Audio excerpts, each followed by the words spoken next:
кээде жигит төө минет, кээде жигит жөө жүрөт. Кызматта турганда көбүрөөк сынга болуп, көбүрөөк талкуу болуп атты. Президент Садыр Жапаров президент болот, көрөсүңөр деген маанидеги посту дагы көпчүлүктүн катарында мен да окугам. Сооронбай Шайбыровичке айттым. Революция болот. Шайлоодо революция болот, Өзүңчө эле божомол аналитика кылып туруп эле айткансың, Кайсы партияга кирейин деп сурагандаргачы, могу партияга кирип эле кой, бул өтпөйт деп айткандарым бар да. Садыр Жапаровду аябай колдоп жүргөнсүң да. Кыйналып мусарпыр болуп жүргөндө чынында мактап жүрдүм. Камакта абакта айып коюлуп отурган Равшан Жээнбеков кезинде ошол Садыр Жапаров үчүн Жардам берген. колдон келишинче жардам берген турбайбы? Атамбаевка жаман көрүнүп, куунтук жеп жүрүп. Кандай критерий менен сен сезге башчы болуп калдың? Өзүңүз ишенген, эч кимден коркпогон бирөөнү кой деген окшойт. Мага сунуш кылды. Жетекчи болуп баарына. Кандай болду жөндөп кетиш? Пока мен түшүнгүчө силер нукта алып барып турасыңар деп. Коррупция менен күрөшүү кандай болду ошол жерде? Же болбосо анча-мынча азгырыктар болду? Даже үйдө отурган апам ишене баштады. Ушундай жеп койдуңбу депчи. Кызматтык машинең менен болгон жана автокырсык. Бирөө келип калды. Бул тирүүсүң байке деп элечи. Туризмди өнүктүрүү фондуна жетекчи болдуң да? Дибиллионс деген балдардын каналы бар YouTube'дачы. Биз парк куралы дедим. Таараткана маселесин кантип чечсе болот? Көп ошол биздин жанагы эшиктеги туалеттерден көңүлү калат. Мен силерди керек болсо эскертем. Мен силерди керек болсо анан сотко берсем, анан камаласыңар ыйлактап. Ойлонуп жазам. Анан жазып бүтүп дагы камабайбек эле, мен жаман оюм жок деп жазып коем. Камчыбек Ташиев боюнча дагы мындай Вангую деген аналитикаң, өзүң божомолуң барбы? Кийинкиде Камчыбек Кыдыршаевич барат дагы борборду Жалал абадка көчүрөт.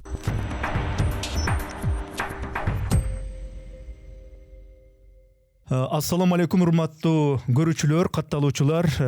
Кезектеги биздин ушул пикирлешүүбүздү, маектешүүбүздү, заманбап тил менен айтканда подкастыбызды баштайбыз. Биздин подкасттын маектешүүнүн кезектеги коногу бар, ал Кудурет Тайшабаров. Кудурет мырза, саламатсызбы? Мындай биздин менен, сиз менен баштайын деп турам. Саламатчылык, урматтуу Эрнис Каязов каналынын көрүүчүлөрү. Кудурет Тайшабаров 41 жашта, Кичи Мекени Алай району Корулайлы.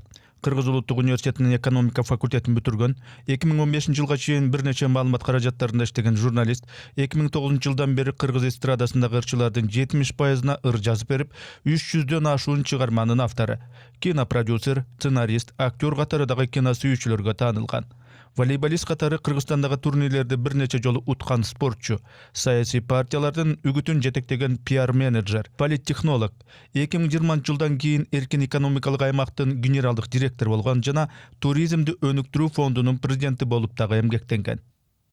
Энисбеке, мен чакырганга кубанычтамын, ыраазычылык. Көп эле тырыштым келбей эле коеюн, мен эмнени айтмак элем депчи. Анан сиз азыр сиз десеңиз мага кичине ыңгайсыз болуп атат, жашоодогудай эле сен деп кайрылыңыз. Сиз агам, сиз экөөбүз бир тармакта иштеп жүрдүк.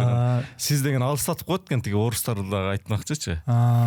Бир жерде ушул Камчыбек Кыдыршаевичке бир маселе менен арызданайын деп кирсем, момундай болуп атат, тигиндей болуп атат деп, анан бүт кол алдындагылар менен отуруп эле эмне маселе айтыңыз, эмне келдиңиз десе, сиз дей баштаганда алыстап өзүңдү алыс сезет экенсиң да, анан башка эле маселелерди айтып кетип калганда, ошон үчүн сен десеңиз мага ыңгайсыз болуп атат.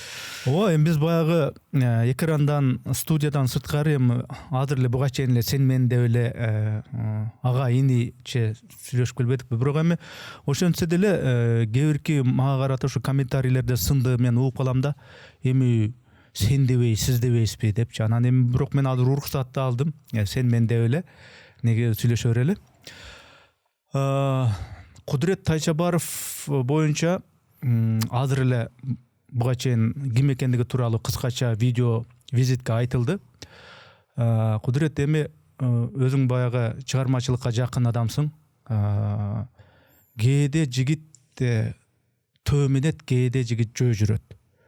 Төө мингенде жигитти төөсүнө көтөрүп төгөрөктөп эл жүрөт. Жөө жүргөндө жигитти ушунуку өттү деп түртүп нукуп эл күлөт дейт да. Анан сен буга чейин мен билгенден журналистикада гезиттин дыйканы болуп жүрдүң, гезиттин өйдө ылдыйын жакшы билип жүрдүң. Анан мамлекеттик кызматтарда болдуң. Мисалы үчүн ошол эле Бишкек СЭС ишканасын жетектедиң. Туризмди өнүктүрүү фондунда жүрдүң. Эми мамлекеттик мындай бир мансаптуу бир кызматта жүрдүң да. Азыр болсо эми өзүңчө мындайча айтканда эркин адамсың деген, мамлекеттик ишке байланбаган. Мен жана макалды жөн айтканым жок. Кандай экен? Жөө жүргөндө, төө мингенде дегендей. мындай да жанагы ушунук өттү деп деген жери мага неме болуп кетти. Мен тескерисинче жөө жүргөндө меники өтүп кетет да, себеби мага эркиндик пайда болот. Анан Facebook'тан ар бир немеге сын кылып, анан кечеги жанагы көлдөгү бир тууган фесттин концерттин светин бийлик өчүртүп коюптур да. Ошол сыяктуу учурда жанагы какшыктап тиги сарказм менен жазып тиги мен өчүрүп койдум деген сыяктуу неме кылып тийишип турам да. Ал эми немеде жанагы келекелеп эл күлөт дегенде мени жөө жүргөндө эмес, тескерисинче кызматта турганда ушул мен түшүнбөй калдым. Биздин элдечи ушундай неме бар экен, түшүнүк бар экен. Бул костюм шум кийсе эле мындай эл душманы сыяктуу мамиле кыла беришет экен да. Мен наоборот кызматта турганда көбүрөөк сынга кабылып, көбүрөөк талкуу болуп аттым. Себеби бош жүргөндө мен жөнүндө эч ким жазбайт да. Кызматта жүргөндө төлөп беришеби же эмне кылышат билбейм. Тим эле ондогон жүздөгөн адамдар жамандайт да. Анан ушундай экен деп. Атак мен жанагы кызмат убактылуу экенин билип, эч качан мындай көпкөн жокмун, мындай башкача болуп өзгөрүп кеткен жокмун. Мурда кандай болсом ошондой жүрдүм. Жада калса жанагы мен Бишкек экономикалык эркин аймакка барганда мага чейин Дүйшөн Исмаилович Ирсалиев директор болгон экен, Атамбаевдин досу. Анан айына 1000 литр бензин коротот экен. Служебкалары 3 водительдери бар экен, 3 офисте 3 секретарша, 2 советник, 1 помощник, 2 телохранитель сопровождение менен жүрчүкөн. Мен анын баарын көрүп алып, муну көрсө кудурет көбөйүп кетти деп ойлойт. Ал мурунку жөнүндө кабары жок да деп, анан өзүм айдап водительдин жумуштун маселесин тиги кызматкерлерди ары бери ташысын деп күндүз бош коюп ушундай неме кылып жүрдүм. Себеби бүт нерсе убактылуу экен. Биз тарыхтан көрүп жүрбөдүк. Журналисттер бул мындай мандаты жок депутаттар да, мындайча айткандачы, түбөлүккө шайланып калышат. Постоянно эл тарабын, эл дүйнөнү айтып жүрүпчү. Ошодон канча муңун көрдүк саясатчылардын. Улам келип, оматы келип кайра кеткендерин көрүп, эртеси шалпыйып калгандарын көрүп эле, кой, эртең деле кайра неме болуп калам деп ошол эле калыпта жүргөнгө аракет кылдым. Негизи мына бул мен билгенден экөөбүз жолукканда машина базарда мен бир машина караштырып жүрүп, ал көп жыл мурун 10 жыл болуп калдыбы, ошондо бир велосипед минип жүргөн экенсиң. Анан шапылдап кандайсыз байке деп экөөбүз агайын ичин сүйлөшкөнбүз. Дегеним, мамлекеттик кызматка келип калганың жөнүндө да. Сен журналист болуп жүргөн жылдары ошо мындай социалдык тармакта активдүү болуп, айрыкча түз айтканда Садыр Жапаровду аябай колдоп жүргөнсүң да. Постторуң окуп калчу элек. Анан жанагы бир терминиң бар, вангую дегенчи. Ванга сыяктуу мен айтып коем, көрөсүңөр ушундай болот деген сыяктуу постторуң да бар эле. Анан президент Садыр Жапаров президент болот, көрөсүңөр деген маанидеги постту дагы көпчүлүктүн катарында мен да окугам. Бул кандай негизде ошондой болуп калды? Анан чындап эле баягы сенин божомолуң мындай туура чыкты да. Эми көп ойлошот, мен ушу Facebook'тан эле колдоп жүрүп эле анан тиги кызматка, саясатка келип калды депчи. Чынында башынан айтпаса эл мындай, мен мисалы Исхак Масаличе Түгөл Байказаковтай тааный бербейт да. Элинис Кыязов кимди чакырып алган дебесин деп башынан кабар берип коеюн. Мен ушул 2001-жылы экономика тапшыргандан баштап күндүз окуйм, кечиндесин атама жардам берем да. Атам ал кезде оппозициялык гезитте иштеп неме болуп калган. Эми ал кезде Акаевдин убагында деле куугунтуктар бар болчу да. Себеби убагында атам орус тилин расмий тил кылып салдың деп Акаевдин сыйлыктарын албай койгон экен. Ошондон баштап эле бүт жактан неме болуп, анан кыргыз тили коомунун эне тили гезитин жетектеп жүргөн да. Анан ал жактан кеткенден кийин анан ошол жеке гезиттерди ачуу немесине башталып кетпеди кийин. Ошолордун башында туруп калды. Ошондо жаңы кылым деген гезит иштетип жүрүштү. Ага чейин Бекен Назаралиев агабыздын Жаңы Ордо деген гезиттеринде иштеп жүрдү. Анан ошондо жанагы Акаевдин биринчи немеси креслошу составсезде баштаган кездер болчу да. Эми ал кезде мисалы азыр Садыр Нуркожоевич WhatsApp аркылуу, интернет аркылуу элдин аң сезими ойготуп келип атпайбы? Ал кезде элде интернет жок, телефон жок. Эмне кылыш керек? Гезиттерди таратып чыгарчу да. Ошол кездерде мен аралашып калдым саясатка. Себеби атам мисалы бирөө менен интервью алып келет, ал кезде диктофонго жазасың, сага берет, мону кагазга түшүр дейт же компьютерге түшүр дейт, мен ошону отуруп жазам. Анан сиз эми интервью алганда билесиз да, көп эле оюн толук көркөм айта албайт, анын баарын журналист, тиги белгилүү адамдарды белгилүү кылган чындап журналисттер да, сөзүн көркөмдөп акылдуу көрсөтүп атат. Көркөмдөп түздөп. Анан ошентип мен жазып берем, кайра атам редакциялап гезитке чыгаргандан кийин эле мага тиги киши аябай акылдуу сезилип калчу да. Ошентип жүрүп редакциялаганды үйрөндүм. Анан тиги өзү оппозиционный гезит болсо эч ким иштегиси келбейт. Камоолор ошондо башталган да. Куугунтуктоолор, артынан слежка жүргөндөр. Анан эч ким иштебей койду редакцияга. Анан атам өзүнүн жакын немелерин алып келе баштады. Жездебиз бар, Азизбек Чамашев деген. Аны алып келди журналист кылып. Келдибек Назиров деген. Мен Айштан Маматсадыров менен атам экөө жанаша илгертен дос болупчу. Жанаша үй салышканда анын ошол үйүнө жанагы Баткенде согуш болуп 2000-жылдары билесизби? Ошо Келдибек Назиров качып келет да семьясы менен. Анан ошол жерде жүрүп журналист болуп кетет. Өзү мектептин директору болчу. Аны кандайдан билип калат? Эми жаңы качып келген, Бишкекке келген адам жумуш кылыш керек да. Сканворд түзүп, билесизби, ал кездерде сканвордтор аябай мода болчу. Атайын сканворд гезиттер чыкчу. Сканворд түзөт экен Келдибек байке. Анан редакцияларга тапшырып акча кылат экен.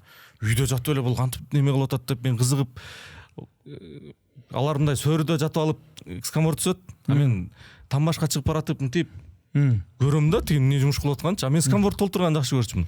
Анан Келдибек байке, эмне сиз түзөсүзбү сканвордторду десем, сен билбейсиң да, бүт Кыргызстан сканвордторун мен түзөм дейт. Анан мага деле үйрөтүңүзчү, анан мен ага жардамчы болуп анан үйрөнүп кеттим. Биринчи немелер ошол журналистикада ошо сканворд түзгөндөн баштады да. Бул жумушта тиги Али Токтокуновдун деле биринчи неме шактары болчу. Али Токтокунов менин группалашымдын жээни болот да. Анан группалашым экөөбүз сканворд түзүп жүрүп, кийин Али дагы ошону тапшырып жүргөн. Мен КТРде иштеп жүргөндө КТРого келип тапшырып кетчи, гонорарын алыпчы. Ошентип жүрүп анан журналистикага келген Аличи. Өзү финтехти бүткөн болуш керек Али. Мындай кесип журналист эмес да. Экөөбүз окшош, мен да эконофакты бүткөм да. Анан ошентип иштеп жүрүп биз жанагындай 200 000, 250 000 тираж гезиттерди чыгарып, бекер таратып, элдин аң сезимин ойгото баштадык да. Мына Акаевдер семьясы менен келе баштады, мындай мыйзам бузулуп атат, тигиндей мыйзам болуп атат деп. А телевизордон Осмон Акын Ибраимов телевизордон укмуш кылып көрсөтүп коет да. Тим эле жашоо сонундайчы. Анан эл деп гезиттен ойгонуп неме болуп, анан революция болуп атпайбы? Ошо революциянын алдында биз биринчи куугунтуктарды мындай көрүп калганбыз. Горький көчөсүндө Freedom House деген типография бар. Биз гезит басып чыгарабыз.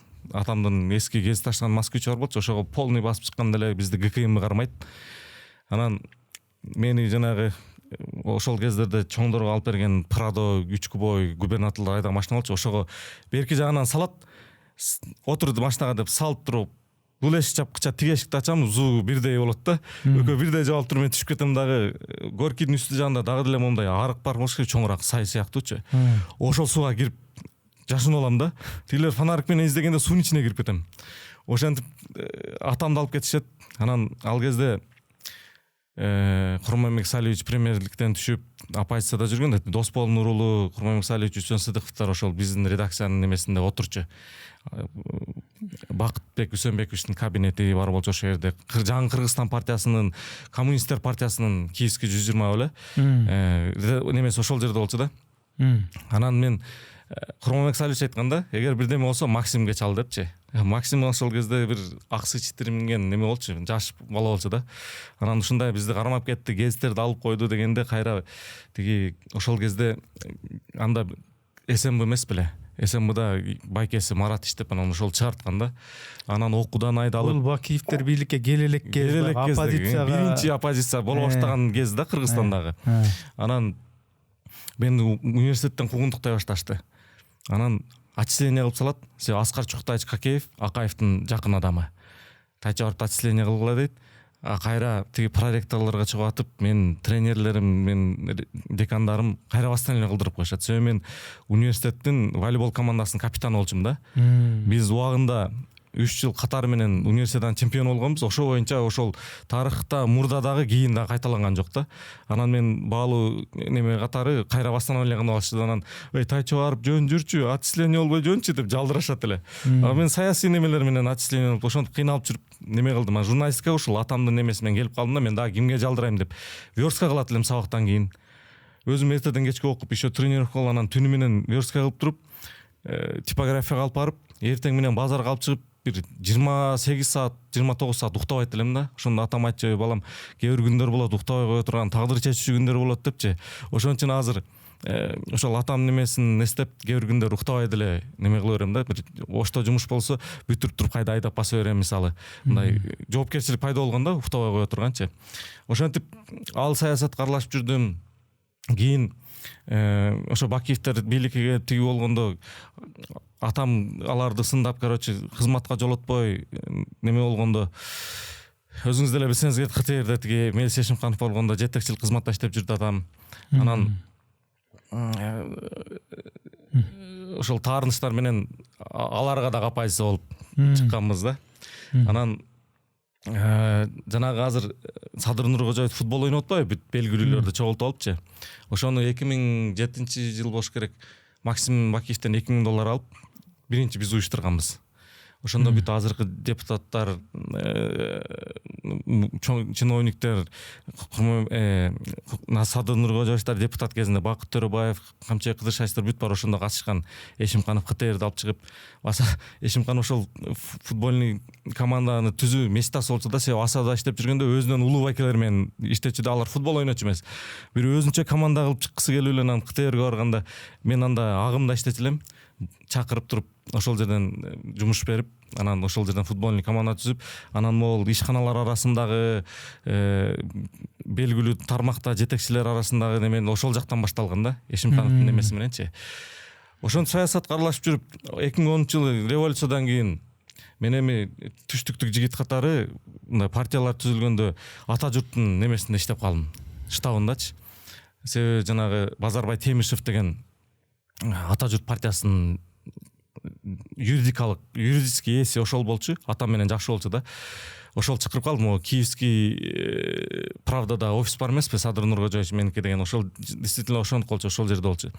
Анан биз күндө штабта иштейбиз. Ибрагим Жунусов, Алмазбек Абытов азыр жогорку кеңештеги өкүл. Ата журт партиясынын а кездеги лидери негизи мындай Ташиев болчу. Келдибекте тең турган эмес беле булар? Ташиев, Келдибек, Садыр Жапаров.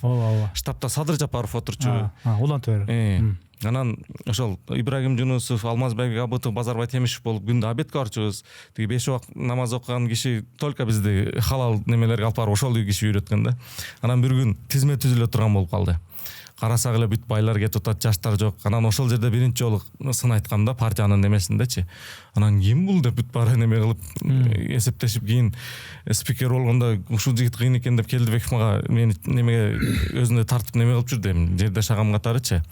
Алайдатка деген волейбольный клуб түзүп жакшы эле неме кылды да. Ошол кезде кызмат кылганга аракет кылды. Андан кийин журналистикада жүрүп калдым агым кезинде. Ошол учурда Балбак Төлөбаев байке Аю холдингине вице-президент болуп барып калды. Анан сен уюштуруу иштериң, пиарың жакшы экен, бизге кел деп бир жарым жылдан ашык чакырып жүрүп, анан акыры ошол Аю холдингине барып калдым. Ал жерде 50ден ашык компания бар, бүт пиар, маркетинг биздин мойнубузда. Ошентип жүрүп, анан Шаки байке бул жакшы пиарды жакшы кылат турбайбы деп туруп партияга иштейсиң деп суранып калды. Мен себеби тиякта айлыгы жакшы болчу, служебный машинаң бар болчу, азык түлүк берип турушчу, кетким келген эмес да, саясатка баргым келген эмес. Анан сен депутат болосуң, тиги бул деп эле неме кылсам, жаштар неме алданып калып кетип калыптырмын саясаткачы. Кыргызстан партиясы мындай түзүлгөн. Мен 8-май күнү эле түндө жатсам телефонума Шаки байке чалат, чочуп кеттим. Ал Москвага кеткен болчу да, тиги Шопоковдун эстелигин ачканы. Билесизби, Шопоковдун эстелиги ачылып, аны Атамбаев барып ачкан, Аю холдинги ачкан да, каржысын көтөргөн. Анан Шаки байке жанында үнчү атат, жанында Атамбаев. көрсө Атамбаев айтат да, ой, шайлоону СДПКны финансировать этесиң депчи. Анан айтат окшойт, Алмаз Шаршенович, мен кечке эле финансировать эте берем, мен деле өзүм партиям алып чыкпайм, мен деле балдарым бар, биз деле ошондой кызмат кылып беребиз деген окшойт да. Все, анда сен туура ой жүгүрттүң, дагы бир бийликтин партиясы болот, давай сен партия түзүп алып чык дейт. Анан Шако аке мага чалат да, биз 9-май күнү бүт ардагерлерге холдингдин атынан белек печке таркатмакпыз да, ошол биздин моюнда болчу. Анан неме деп айтат, давай конверттердин бардыгын Кыргызстан партиясы деп жаз, тиги немелердин бардыгын ошондой неме тарат, бүт чүй өрөөнүндө неме ветерандардын баарына ошондой таратылчу. Анан кайсы Кыргызстан партиясы деп мен түшүнбөйм. Барганда айтып берем, Кыргызстан деп таратып бер деди. Көрсө мурунку бир жаштар партиясы деген бир немени алышып туруп атын өзгөртүшүптүр да. Анан ошентип 8-май түнү түзүлгөн партия 4-октябрда 3-орун менен келип атпайбы? Бүт агит компания менин моюнда. Могу Киев национальный тушунда аюунун кичинекей офиси бар. Жанагы сквердечи. Ошол жерде бошотуп берип, мына неме водитель, уборщицадан баштап неме бүт штабтын өзүң түзө бер каалагандай деп. Башында тиги Бурханов менен Каныбек Иманалиев тең тора болуп жүрүштү. Анан аларды бирдеме кылып, орун талашып, жагы акча кошпойсуң дештүү иш кылып, тең тора кылып талашып отуруп, Канат Исаев келди. Анан мен эми майда баштагам да агитациянычы. Инсайт кетип калган да, күздө шайлоо болот, сен партияда, башкалар даярданбай калган. Анан эми көбүңүздөр билесиздер, мен кыргыз эстрадасына ырларды жазып жүрөм, көбүнө, бир 300дөн ашык ыр жазгам. Анан ырчылардын баары менин колумда. Мен менен иштешпейм десе капа болом дейм да. Мындай коркутуп элечи, таарынам деп эле. Ошентип баарын колго алып койгонбуз. Майда тааныштыруу турнесин жүргүзгөнбүз бүт баарын. Анда бир 30дан ашык ырчынын баары акчаны кенен беребиз. Анан кийин бир болго Бекборбиев кошулат. Кошулуп эле мен любойун алып келем деп. Эми ал кезде ырчы жок болсо жолугушууларды уюштуруш кыйын эмес беле. Анан Нурлан Насипти, Гүлнур Сатылганова, Кыз Бурак, менмин дегендердин баарын кайра чакыра албай коет да. Тигилер да рахмат, мындай мен сатып кетип калышкан жок да. Анан Сулайманов чалды, иним, мага эмне капачылыгың бар, келем көз иштешели. Давай сен мо ырчыларыңды алып бизге өт, сен мынчанчы болосуң списокто. Мен сага бир Lexus подарить этем деди.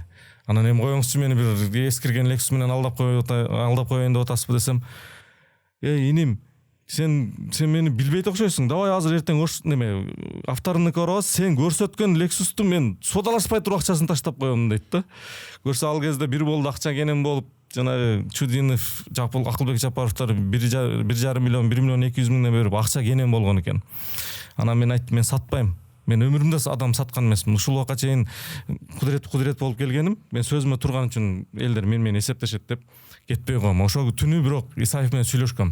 Ал айтты, мына сен мандат жетелек болсо дагы ага чейин кызмат карып турасың, тиги бу деп мен алдады, эми сен сатпа депчи. Анан хорошо, Канат аке, мен сатпайм деп туруп, анан тиги ырчыларды да сүйлөштүм, кетпейсиңер депчи. Бирок кишилерди ортого салып атып, Гүлшара эреже чыгып атып, анан Кыз Бурак бир болго иштегенге кетти да. Анан ошентип биз агитациябыз укмуш болуп атып, бүт Кыргызстанды 2 командага бөлүнүпчү, түштүк деп. Бүт жолугушууларда анда Султан Акимович бизде, Кубат Оторбаев бизде, эми жалаң Космос Чыдынов биз сөз менен алганбыз да. Анан мен график түзгөндө бир жума ашып калды. Үгүт мөөнөтү бүткөнгө чейинчи. Анан Шако акеге эмне кылалы, дагы каяка уралы десек, тиги Алмаз Эргешев деген байкең бар, акчасы жок, катышып атат шайлоого, ошого жардам берели деди. Билесиз, Аксы округунан. Анан ар бир айылда күнүнө 2ден жолугушуу болуп атып, Аксынын ар бир айылын кыдырып чыктык. Ага чейин 2007-жылдары Бегал Наргозиев ага жол менен келгенде ага жардамчы болуп, тиги Аксыны да кыдырып жакшы билет болчумун да. Анан Аксыга барып элдин намысына тийип жүрдүм. Чын эле мен жана чучукка жеткире сүйлөп неме кылмайм бар да. Айттым, мына Аксыда 66 миң шайлоочу бар. Бирок силер бир эле Анарбек Калматовду шайладыңар мурунку шайлоодо. Алайда 36 миң шайлоочу бар. 15 депутат келди. Демек, алайлыктар башка жактын добушун алышкан. А силер өзүңөрдүн добушун өзүңөрдүн жигитиңерге башка жакка бергенсиңер. Значит, 66 миң добушун 66 миңи мандатка жетчү болсо 60 миң адамыңар сатылыпсыңар деп намыстантып жүрүп, макул эми бир үй бүлөдөн 6 оң 5 оң башка бирөөгө берсең, 5 оң ушу Алмаз немеге берип койго, Эргешевке берип койгула деп жүрүп, ошол беке депутат болуп келген.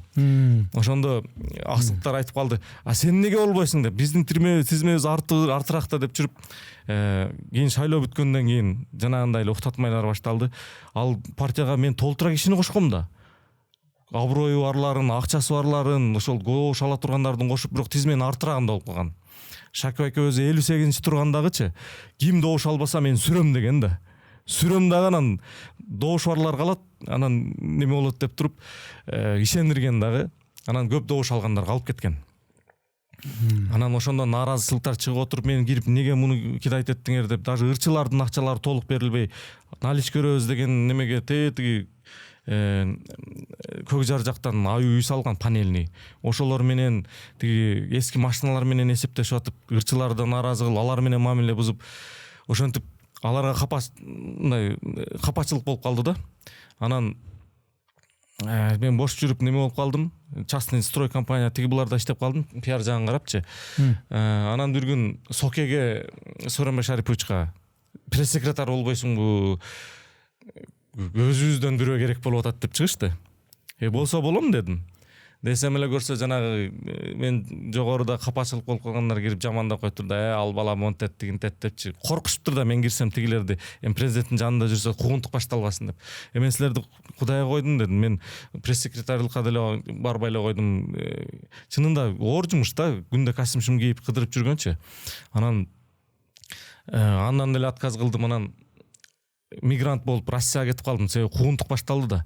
Ошол кездерде мен Райым Матраимовдун ага чейин Ош Бажы деген клубунда бир аз ойноп калдым да. Анан бир жерден ошо мактанып койгон окшойт. Ал менин өстүргөн балам тиги бу депчи. Анан мен бир тыйын алган эмесмин. Же Райым байке менен отуруп бир чай ичкен эмесмин. Анан мен ал баланы унутуп коем, тигинтип коем деген окшойт. Мен дагы кичине таарым неме болдум. Анан журналисттерге айта баштадым: момундай былыктар бар, тигиндей мояктуу үй могул жерде, момундай схемалар бар депчи. Ошодон улам козголуп кетти да, анан мен артыман түштү да. Каматканга аракет кылды, 48 саат отуруп чыктым. Анан бир күн Майрамбек Осмоналиев той берип калды. Как раз ошо Алмаз Эргеш байкенин немеси бар, ошол жерде той берип калды. Анан тойдо отурсам эле Майрамбек Осмоналиев? Осмоналиев каза болуп калган. Журналист.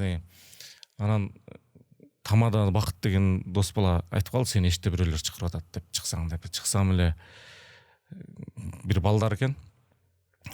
"Сени подстава менен камаган атышат" деди. "Үйүң алдында бир BMW менен Lexus турат. Азыр өлкөдөн чыгып кетпиз сага мындай. Сен бизди тааныбайсың, бирок жардам кылып коелу" деди. Ошол тойдо койдон костюм Москвага кетишке туура келди да. Мени немеге чейин, аэропортко чейин алып барышты, пока билет алынган эмес, бронировать этип турулган. Мен жанагы регистрационный линияга киргенде билетти өттү кылды, чыкты. Эртеси күнү мага флажок коюлмак экен. Ошентип Москвага оралып бара турган жерим жок. МЦК деген метро бар, монтип айланып жүрөт, ошол жакта отурам. Ичинде телефон зарядтагыч бар экен. Кыргыз түшүп калса сурайм, могу немеге байланышып алайынчы деп. Ошентип бир чогуу волейбол ойногон Нурик деген досум чакырып, ал эми квартирасын алып бара албайт да. Ошентип жүрүп деп тааныштар таап бир аз жаттым. Анан кийин алар айтышты: "Москвадагы жашоо велосипед, иштебесең кулайсың" депчи. Улам тебип туруш керек депчи. Анан ошентип туруп, эми биз эмне жумуш кыла алабыз? Мен машина айдайм. Анан таксиге чыгам деп таксиге чыгып кеттим. Эчтекени билбей эле чыгып кеттим. Анан дагы мен навигатор колдонгонду билчү эмесмин да. Бизде Кыргызда каякта навигатор дейсиз. Барып туруп Москванын чак ортосуна таштап туруп, мен метромен кетип калам, иштей бер деп кетип калды. Биринчи күндөр өлө адашып, рейтингим түшүп, жүдөп неме болуп жүрдүм. Бирок вообще эреже бузган жокмун да. Себеби Москвада 10 метр сайын камера экен. Ошентип Москвада бир 3 жыл ашык иштедим да. Анан бирок өзүңүз көрүп аттыңыз да, жана Ванга айтатем деген ошол жактан чыкты да. Ошо мен 1 мүнөт сүрө бердим, сен мына 20 мүнөттөн ашык жооп бердиң да. Себеби эмне үчүн мен жон койдум сүрө бербей. Анткени ошолордун ар бирин айтуу бирине бири байланыштуу нерсе экен. Ошо байланыштуу мен бул эмне үчүн сен Садыр Жапаров президент болот деп ушундай кылып айтканың ушундай төп келип ушундай болду деген суроо бердим. Сен аябай узун жооп бердиң. Эми азыр ошого келип калдык. Ошого келип калдык. Анан мен эми жанагы жүрөгү мекендеп соккон адам отура албайт экен да. Баары Facebook'тан карап, жаңылыктарды көрүп жаза баштайт экенсиң. Анан мен жазганда адам көп окуйт да, биз жалпы болуп калганбыз, билесиз да, ошон үчүн азыр видео материалдар популярдуу болуп кетпеди. Анан мен машинада отуруп эле немеге чыга баштадым, эфирлерге чыгыпчы, видео кайрылуулар жасап, ошондо Сооронбай Шайыровичке айттым, революция болот, шайлоодо революция болот, сиз бийликтин партиясына байлардын баарын тыкпай, мына жаштарды, коомдогу белгилүү акчасы жок журналист, блогер, эл сыйлаган немелерди кошуңуз деп ошондо айткам да. Даже тизмесин бергем. Тизмесин берип, Жомарт Жолдошев, Болот Ибрагимов, азыркы жанагы Көкүлөв сыяктуу журналисттердин арасында Самый Кожо сыяктуу немелердин тизмесин бергем, Эдер Алиев сыяктуулардын баарын бергем да. Анан аны жанагы биз айтканда көчүгүмөн деп койгон жок да, көчүгүмөн деп серьезно кабыл алган жок. Биз азыр бийликте отурган баары ойлойт экен да, мына биз неме кылабыз, ким эмне кыла алат депчи. Кылыбыз кыйшайбайт дегендей эле мамиле кылып койгон. Анан мен ошондо айттым. Өзүм болжолду билем да. Кайсы тизмесин, партиянын тизмесин карап эле кимдин канча добушу бар билем. Анан мисалы шайлоодо мындай экен да, жеңилип калган тарапчы. Мисалы $200,000 короткон болсо, кайра $200,000 коротуп, арданыпчы. Ошол шайлоону жокко чыгарганга чуркайт экен. Анан тем более агитаторлор көп учурда мындай да. Мен сага 20,000 берем, эгер биз өтүп кетип калсак, дагы 20,000 берем дейт да. Анан агитаторлор жана 20,000 үчүнчү чыгат экен да, элин алып чыгат экен, баса нааразы болобуз депчи. Шайлоо туура эмес болду, биз момунча голос алдык деп, биз кирип баратканда тизмелөөдүк могу биздин кишибиз деп туруп, неме кылаарын көрүп калганмын. Мен аралашып жүрүпчү. Анан ойлодум, баары бир 3 партия келет, бийликтин 3 партиясы. Эл нааразы болот. Себеби алар мисалы кийин оппозиция деле өтүп кетпеди, бүтүн Кыргызстан, Садыр Нуркожоевдун убагындачы. Булар көрдү да, кой, аз болсо да өткөрүп коелу, шайлоо таза боло берсин деп жол берип койду. Атигилер такыр эле кыркып салганда. Анан революция болоорун билдим. Анан анализдедим, ким келет. Так, Адахан Кимсанбаевдин 100,000 агитатору бар, эме добушу бар. Ал мурда деле 100,000 алчы, азыр деле койсо 100,000 алат да. Ушундай бир фанаттары бар. Туруктуу. Акчага деле сатылбайт. Анан ал кел албайт дедим. Анан азыр эми ушу пиары катуу болуп атат, Садыр Нуркожоевич келет дедим. Бирок шайлоо иштеринде үгүттүн көбүн Камчек Кыдыршаевич жүргүздү да. Камчек Кыдыршаевич келбейт болчу. Себеби элдин баары азыр түштүктөн чыккан Сооронбай Жээнбековго нааразы болуп турган учурда кайра койбойт болчу да. Ошон үчүн ал досу деп туруп, илгери 2010-жылы Феликс Куловду элдер түрмөдөн алып чыгып премьер койбоду беле? Бакифовго тандем болупчу. Ошол сыяктуу түрмөдөн алып чыгат дагы, муну ошол жетекчилик кызматка сунуш кылат деп эле айтып койгом мен. Эч кандай жанагындай аян касиет масиет деле жок. Бул жанагы трезвый аналитика да, математик катары элечи. Анан Ванга деген кличка ошодон чыккан. Орустар бирдеме божомолдосо хэштег коюп коет экен да, Вангую деп турчу. Ошентип жазып жүрүп эле анан элдер Ванга деп, даже немеде WhatsApp'та мондай неме бар, менин бетим коюп туруп Ванганын немесин кылып койгон да. Башка группаларда сөз болуп бирөө бирдеме деп калса эле менин немеми жиберип коюшат да. Ошондой Ванга болуп калдым. А так Садыр Нуркожоевичке кандай байланышыбыз бар? Апайым эл Садыр Жапаровду түрмөдөн алып чыгып президент кылат. Президент. Сиз азыр түрмөдө кармаган ар бир күнү Садыр Жапаровдун рейтинги өсүп атат. Демек сен жанагы Вангую деген жана Ванга деген көз ачык, ал мындай бир аян аркылуу, бир ушундай бир керемет нерселер аркылуу алса, сен мындай өзүңчө эле божомол аналитика кылып туруп эле айткансың, Ооба, мен даже шайлоонун алдында ким канча добуш аларын, ушулардын баарын тизмедегилерге, анан кайсы партияга кирейин деп сурагандаргачы, могу партияга кирип эле кой, бул өтпөйт деп айткандарым бар да. Мисалы Алам партиясына кирип аткан бир досум айткан, кирип расход болбой эле койчу, булар эң акыркы место менен келет. То есть өтөр өтпөс место менен келет десем, ошондой болуп калды да. Андан сырткары билесизби, Өнүгүү партиясы шайлоого катышпай койду. Жанагы 2020-дагычы, тиги Сооронбай Жээнбековдордун немесинде. Ошолордон жакын немелер айтып калды. Могу бала жөн сүйлөбөй атат, ушу шайлоо жокко чыгып кетептир болсо жөн эле туралчы, кызматы жок деле деп катышпай коюп акчасын экономдоп калышты да. Эми жанагы сурооңуз, Садыр Нуркожоевичке кандай жакындап калдың, пиарлап жүрдүң деп эдиңиз беле. Байкасаңыз, мен революциядан кийин такыр мактаган жокмун. Себеби кызматка келгенден кийин уже элдер өздөрү немеси көбөйдү да.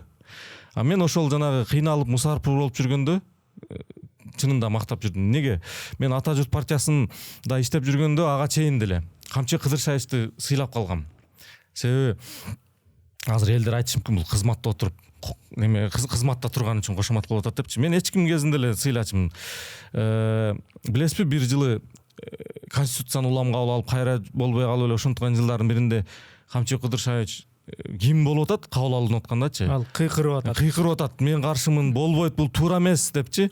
Бул мыйзамга каршы, адам укугун бузуп атасыңар, тиги бу деп кыйкырып атканын эстеп калып, анан кийин эле аз убакта кайра ошол конституция жокко чыгып кетти да. Ошондо эми жашпалабыз да биз. Ушул киши туура айткан экен, туура эмес турбайбы бул деп таасир этип калган. Анан кийин эле Данияр Үсөнов өкмөт башчысы кезинде МЧС министри болуп турду окшойт эле. Өкмөттүн жыйынында отуруп туруп элечи, түз эфирден. Жанагы макул болбой, бизде эми ким жетекчи болсо кошоматтанат го. Камчыбек Кыдыршаевич турду дагы сөзүн айтып туруп эшикти тарс жаап чыгып кетти, кызматын тапшырыпчы. Ошондо бул киши нак неме турбайбы, кызмат деп чуркабаган неме киши экен деп калдым. Анан кийин 2013 болуш керек, президенттикке коюп калды. Мен немеде иштейм, агымда иштейм. Агымда аскережи да кыйын киши да. Бүт тараптын немеси берилсин, позициясы берилсин деп мен атайын ошол Ата журт партиясы, оппозиция тараптын ушулардын интервьюларын берип ошолордун немесин чыгарып жүрчүмүн. Биз билесизби, агымда VIP деген неме бар, рубрика. Ушак-мушак божомолдорду чыгарып жүрчүбүз да. Анан Камчыбек Кыдыршаевич президенттикке коюп калды. Аны эч ким колдобойт да. Штабында эч ким жок. Нургазы Анаркулов өзү эле чуркап жүрөт. Анан ал бир майдан деңгеси чыгарчы. Анан мен жазып берейин дедим. Бүт ошол илгерки неме кылган эрдиктерин, басып өткөн жолдорун, тиги Ош окуясында немелерин баарын паласа кылып берип аттым. Анан кийин эле көрсө шайлоодо эми жашпалабыз да, анда билген эмеспиз. Ар бир материал төлөнүш керек экен да. Гонорар төлөнүш керек экен. Мен алган эмесмин. Бекер элеби? Бекерле берген да мен жана кишинин эч ким колдобойсо поддержка болсун деп неме кылып колдоп жазып бергем. Эми сыйлачымын да, действительночи. Ал дагы аябай сонун сүйлөчү да. Мисалы, укам кандайсың деп туулган күнү менен куттуктап неме кылчы. Азыр мени өмүр бою туулган күнү менен бир гана Темирбек Ишенбекович кол куттуктайт да. Ушул кишиге бир кызматка келсе экен деп жүрөм да, унутпайбы депчи. Себеби Кыдыршаевич келгенден кийин унутуп калды да, мындайча айтканда. Анан капа болдум. Камчыка, гонорар төлөнөт экен го, мен эмне алган жокмун деп. Койчу, сен албай калыптырсыңбы деди. Мен албай эле жөн эле иштеп жүрө бериптим десем. Азыр биз Талант экен көз Жалал абадка чыгып баратабыз. Жолго чыгып турчу, мен сени гонорарыңды берип кетейин деди. Анан биз Ала Тоодо жашайбыз да. Жолго чыгып турдум. Жолго чыгып турсам, келишти бир серебристый S-класс менен, 600 мененби. Анан түшүп экөө учурашып туруп эле, "Ненин биз билбей калыптырбыз. Мен сен колдогонуңду жакшы билем. Чыныгы колдоочулар ушундай да билинет" деп туруп, анан мен могу бир телефон алып ал деп туруп, ошол кезде бир жаңы айфондун акчасын берип кетти да. Кетишти. Андан кийин эле ошол мен Кыргызстан партиясында иштеп калдым. Ал кишилер кугунту көрө баштады, жанагы немеге чыга коюпчу. Ак үйдүн алдына чыга коюп камалышты. Ошондо колдоп жүрдүк чындап. Мусапыр болчу да, мындай жаткан колдоочусу жок. Ал кезде действительно Садыр Нуркожоевич кумтөрдү монтип неме кылгандарын билебиз да, эми акча алып, сунуш кылса албай коюп, мен тилимди кесип салсаңар, башымды кесип салсаңар мүмкүн тилимди кесе албайсыңар деген выступлениялары бизге таасир эткен болчу да. Анан менин карындашым жогорку кеңеште иштеп калды, депутаттын жардамчысы болупчу. Адинай Марипова. Анан Садыр Нуркожоевичтин Дастан деген баласы бар. Ошо менин карындашым менен тең да. Ошол үйгө келип, материалдарды алып кетип, майрамдарда белек бечкектерди берип, ошол Адинай менен жакшы неме кылып жүрдү. Себеби Садыр абага жогорку кеңештен стенограмма, выступлениялардын видеосу, материалдары керек болгондо, ал кезде ал түрмөдө отурса ким алып берет? Анан ошол Адинай алып берчи деп, Адинай кирип Равшан Байкеге айтып, жардам берип коелу, сиз немесиз го, мындай калыс депутатсыз, эл тарабындагы калыс. Кайсы Равшан Жээнбеков? Равшан Жээнбеков. Анан Равшан Байке депутатский запрос менен ошол стенограмма, видеолорун, материалдардын баарын алып берип жүрдү, жардам берипчи. Карындашым үйдө, бизде баарыбыз журналист болгон үчүн компьютер бар болчу, ноутбук. Ошондон бүт тексттерин даярдап, видеолор форматы чоң. Кичине тактоого киргизип коеюн. Ал бүгүнкү күндө жанагы камакта абакта айып коюлуп отурган Равшан Жээнбеков жөнүндө сөз болуп атат. Ооба, ошол Ал кезинде ошол Садыр Жапаров үчүн жардам берген. колдон келишинче жардам берген турбайбы? Атамбаевка жаман көрүнүп, уунтук жеп жүрүп. Мен бул жөнүндө пост жазгам. Садырова эми Равшан Жээнбековдун күнөөсү ошол жерде жанагы кой таш окуясында болуп калганы билбейм. Андан кийин жанагы чогулушуп эле бирдеме сүйлөшүп атайын кызмат неме кылбаса убагында сизге жардам берген, ошону эстеп коюңуз деп бир пост жазгам. Ошончо жаман көрүнөм да негизичи мен. Анан ошентип ал видеолорун алып берет. Үйдөн видео билесиз да, оор болот. WhatsAppка тараш кыйын. WhatsApp немеси объему азыраак го. Зымайт этилип, кыскартып, тексттерин жазып берип, Садырова түрмөдө эми кол менен набирать эте албайт да. Даяр келгенин WhatsApp группаларга, интернетке таратып жүрүп, ошентип аудитория топтоду да. Анан байланышы кандай деп ойлошот да элдерчи. Байланыш ушундай эле. Мага караганда карындашым жакыныраак. Себеби убагында неме кылып жардам берген да. Интервью алат болчу ошолордон, эч ким чыгарбаган кездердечи, паласа. Анан мен ошол жана Вангую деп, анан ошол учурда элдер, мен ар бир партия боюнча обзор бере баштадым да, өзүм катышпаган, бирок эл тарабында адам болгон катары. Бул партияда мындай акчасы бияктан келет, буга добуш бергиле же буга бербегиле, бул бийликтин партиясы, тизмеде моолар деп. Анан бир күн Садырова чалат. Сен эмне биз жөнүндө айтпайсың? Карындашың биздин тизмебизде го дейт. Анан мен Садыр Жапаров ошол кезде өзү сага чалды. Мен Москвада таксовать этип жүрөм. Аренда төлөшүм керек. Мисалычы. Анан ал видеобуз менен түрмөдө отурат, чалат. Мен сүйлөшөсүң деп, мен иштешим керек деп айта албайм. Мен ошол кезде ошентип сүйлөшчүбүз, азыр эми номерин билбейсиң деп кой. Ушундай неме экен да, жашоодагычы. Анан бизди качан айтасың?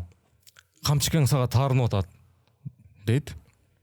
Анан мен айттым, мен баарын айтып бүтүп туруп, анан аягында айтайын эми, мына мооларда бейбечаралар кетип атат, момундайлар кетип атат, момундай жакшы жактары бар, момундай иштер кылган деп аягында айтайын деп, анан бүт партияларды неме бир-бирден айтып бүтүп жүрүп, анан аягында айтып, анан шайлоодо мен айткам баары бир делечи, шайлоо баары жокко чыгат тиги бу депчи. Демек сен Москвада таксист болуп жүрүп эле өзүнчө ошол жерде түз эфирге чыгып, анан постторду жазганың ошондой саясатчылар үчүн өзүнчө бир баалуу, бир олуттуу бир пикир болгон экен да демек.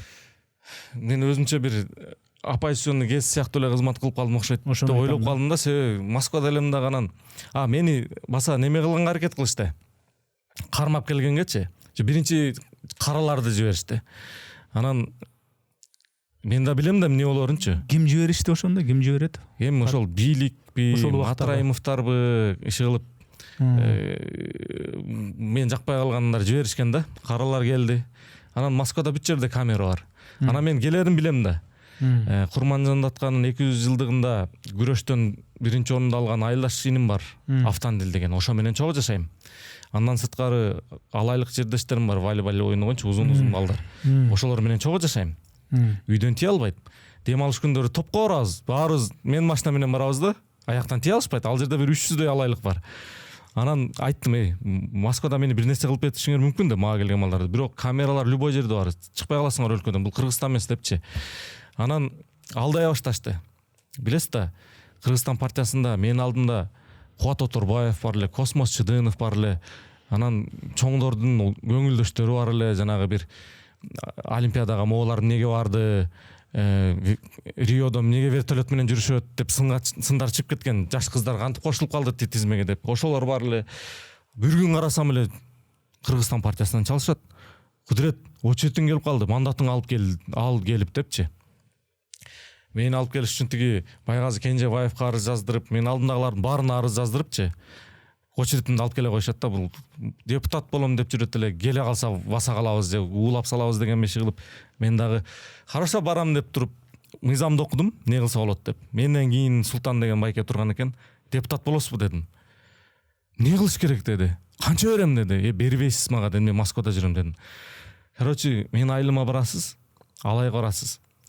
Мечиттерге жай намаз, килем кечегин алып бересиз, мектептерге спорт инвентарларын алып бересиз. Анан баары сонун болду десеңиз, мен арызды жиберем дедим. Айылда атам министр менен кичүү Асирет деген. Ошого айттым, сени чакырат, чогуу алып барып тараткыла. Ойдогудай кылчу болсо мага болду дейсиң, мен бияктан арыз жиберем. Арызды самолет менен жибердим, нотариус менен бекитип туруп. Анан эртеси күнү мени неме берет деп аткан учурдачы, жана мандатын алат БШКдан деп аткан учурда тиги барат дагы мен арызымды берип туруп анан немесин алып кетет да. То есть мен депутаттыктан отказ бергем. Болбосо 1 жыл депутат боло турсам болот болчу да. Ошол жерде жана популисттик немелер менен аракеттер менен кайра кийинки шайлоого келип алсам болот болчу. Просто өзүмдүн немемди ойлодум, коопсуздугумду ойлодум, келген жокмун. Анан ага чейин уже Москвада жашоонун немесин билип калдым да, жолдорунчу. Мисалы кече Facebook'тан пост жазып бербедимби? Пост жазбадым тиги. Кантип көлгө пайда менен барып эс алып келсе болот деп. Зонтик аласыңар, Бишкектен бир 2 зон, мен өзүм бир окуямды айтып бердим да. 400 сомго 2 зонтик аласың, тиги объездной деле сатат. Барасың, өзүң бекер колдоносуң 3 күн. Берки зонтикти мен эми прокат көргөн жокмун, жөн эле сайып коем, анан көңүлгө жаккан адамдар келсе, муяка жата бериңиздер, меники. Бекер эле десең, анан кыргыздар эми жанагы неме благодарный народ деп коет го. Жанагылар бекер жатканда уялып, кел чай ич дейт, же кукуруза жейсиңби, арбуз жейсиңби, семечкадан ал деп ушинтип жүрүп, 3 күн обедим бекер болот да. Анан кайра кетерде казактар эс алып отуруптур. Зонтик менен содалашып атат. Кымбат бир күнгө да. Мен айттым, 2 зонтик сайылып турат местасы менен. 2000 сом алгыла берем десем, ой тим эле сүйүнүшүп, бауырым молодец деп элечи. Кыргыздар ушундай жакшы деп эле жалпы кыргызды мактап 2000 сомун алдым. Ошондо мен эгер зонтиги жок келсем 3 күнгө 1,5 миң төлөмөкмүн. Андан сырткары 3 күн обед жедим. Алда 1,5 миң болсо 2 миңге сатып кеттимби? Зонтиктин башы 800 сом болсо бир 4200 сом пайда менен кеттим да, тескерисинчечи. Анан ушундай жолду Москвадан да колдоно баштадым. Москвада супермаркеттер көп да. Бирөөсүндө иштеп калдым бир күнчү. Анан сен машина менен жүрүш кооптуу болуп калды. Анан немеге эс алууга кете турган болуп калды. Магазиндин директоручу, мен мерчендайзер болуп иштеп аттым эле. Товар кабыл алып витринага чыгарасың да. Анан мен немемди изучать этиптир. Сен эконофакты красный менен бүткөн турбайсыңбы? Эми орустар кудуретке тили биле Куба дейчи да. Куба дейт. Ооба десем, мен бир эс алып барып келем, ол жакта бүт өзүң контролдоп неме кылып турбайсың деди. Анан макул дедим. Главный оборотты түшүрбө деди да, оборот түшүрсөң проверка келет деди. Ал деген сет да бүт немеден карап турат. Макул дедим дагы. Анан камераны карап ойлон не кылса болот депчи, эми ушул орустарга бир көрүнүп коеюн дедим да, кыргыздарга башка мамиле кылсын деп. Анан карасам, кемпирлер ал жакта картошка бир мешогу 20 килограммдан же 10 килограммдан гана сатылат да. Мондай тор мешокто. Эшикке алып чыгып алып туруп, магазин алдында сага бирөө, мага бирөө деп бөлүшөт экен. Килограмм менен сатпайт. Пиязды да ошентет, башка товарларды да ошентет. Анан кийин пенсионерка деген мешок ойлоп таптым. Түнү менен кыргыздарды алып калып неме подработкагачы. Мешокты жыртат. 4-5 картошка, 2 пияз, 2 сабиз ушундай немелерди кылып туруп, пенсионерка деген мешок чыгардык. Анан Москвада мындай да, метрого түштүң, каяка барсаң деле бир жол кире да. Анан бүт Москва боюнча ошол жерге келип баштады. Жанагы пенсионерлар бири-бирине айтып элечи. Анан мандаринди мындай сатууну туура көрдүк. Тоже мешок менен сатылат да. Бирок арасында бирөө чиригирээк же башкачараак болуп калса өтпөй калат. Ошо тура берет. Анан мисалы мандаринин килограммы 100 сомдон кетип аткан болсо, жыртып туруп на выбор депчи, тандап алгыла деп туруп 150 деп койсоң, орустар баасына карабайт да. Өзүм тандап атам да деп 150ден ала берет. 150ден алган калгандары калып калат мындай, анча кызарбаган же мындай чоңураак тиги буларды. Аларды 80ден десең, жана кары картаңдар келип алып кетет, арзан экен депчи. Ошентип өзүнүн баасынан жогорураак, бирок баары өтөт да, оборот да күчтүү. Анан башка немелерде дагы жана мисалы спиртной көп кетет эмеспи? Немелердин срок өтөт да, энергетиктердин, пиволордунчу. 4 бутылкасаң 5-чиси бекер деп туруп жана срок өтүп бараткандарды кошуп коесуң. Бүт ошол жактан алып кетишет деп коеңуз. Анан бир күн проверка келет деп тиге чалыптыр. Магазин директоруначы. Что у вас там происходит десе эле, тиги өлдү, тиги чурка өлтүргөн турбайбы деп. Завтра выйду дейт экен. Анан келгенде эле кирип эле иштемени жаман карады. Тигилер проверкада келип эле, сиз жок экенсиз, ким жетектеп атты деди. Анан бул бала деп көрсөттү, мени монтип баратат, кирип туруп эле оборот көбөйүп тур, момундай болду, тигине мындай, бизге иштебейсизби деп калды. Тиги орус сүйүнүп эле неме болуп калды. Тигини чоңойтту да. сен магазин ушундай неме көрсөткөн үчүн биз сени головной офиске алып кетебиз деп. Анан мен айттым, биз полный ошол сетке маркетолог болуп иштеп бер, 5 жыл иштесең сага үй беребиз деди. Анан бирок мен Кыргызстанга кетем деп калгам, уже кетишке туура келди да. Анан кыргыздар мени сөгүп, кандай башың иштебейт, 5 жыл чыдап койсоң $1 миллион үйлүү болуп калмаксың, тиги бу айлыгың чоң болмок, канча кыргыз жумушка тартылмаксың деп калды. Бирок мен атама берген убаданын алдында Кыргызстанга келип иштедим да, себеби атам айтканда, мен силерди кыйналып окутуп атам, мына карапайым журналист болуп. Анан эртең дипломуңарды кармаган бойдон чет өлкөгө кетип калып, мамлекетке кызмат кылбай, дипломуңардын акысын бербей кетип калбагылагын деди. Анан карап көрсөм, ийиним немеде, кичүү ийиним Москвада иштеп жүрдү, беркиним Японияда, Америкада окуп калды. Анан коем, мен иштейин дедим да. Мамлекет кызматта мен иштейин дедим. Карындашым журналист болгон, ал мындай жетекчилик кызматка бармак. Көрөт. Судан ич. Ооздо Азыр суу кургап аябай атайлап сени мындай суроо өрбөй сөзүңдү бөлгөн жокмун да. Жок, мындай да Энис байке, сиз экөөбүз журналист болгон үчүнчү, мен элге түшүнүктүү болсун деп кенен айтып атасың. Мен ушул жерде суроо берип койбосом болбойт. 2 жолу суроо бердим, азыр 3-үчү суроом. Ошентип сен жанагы өзүңдүн аналитикаң менен могул кырдаал моундай болуп атат, бул партиянын акыбалы моундай деп өзүңчө ошондой божомол кылып жүрүп, президент Садыр Жапаров болот дедиң. Сенин аналитикаң туура чыкты. Ал президент болду, Садыр Жапаров президент болду.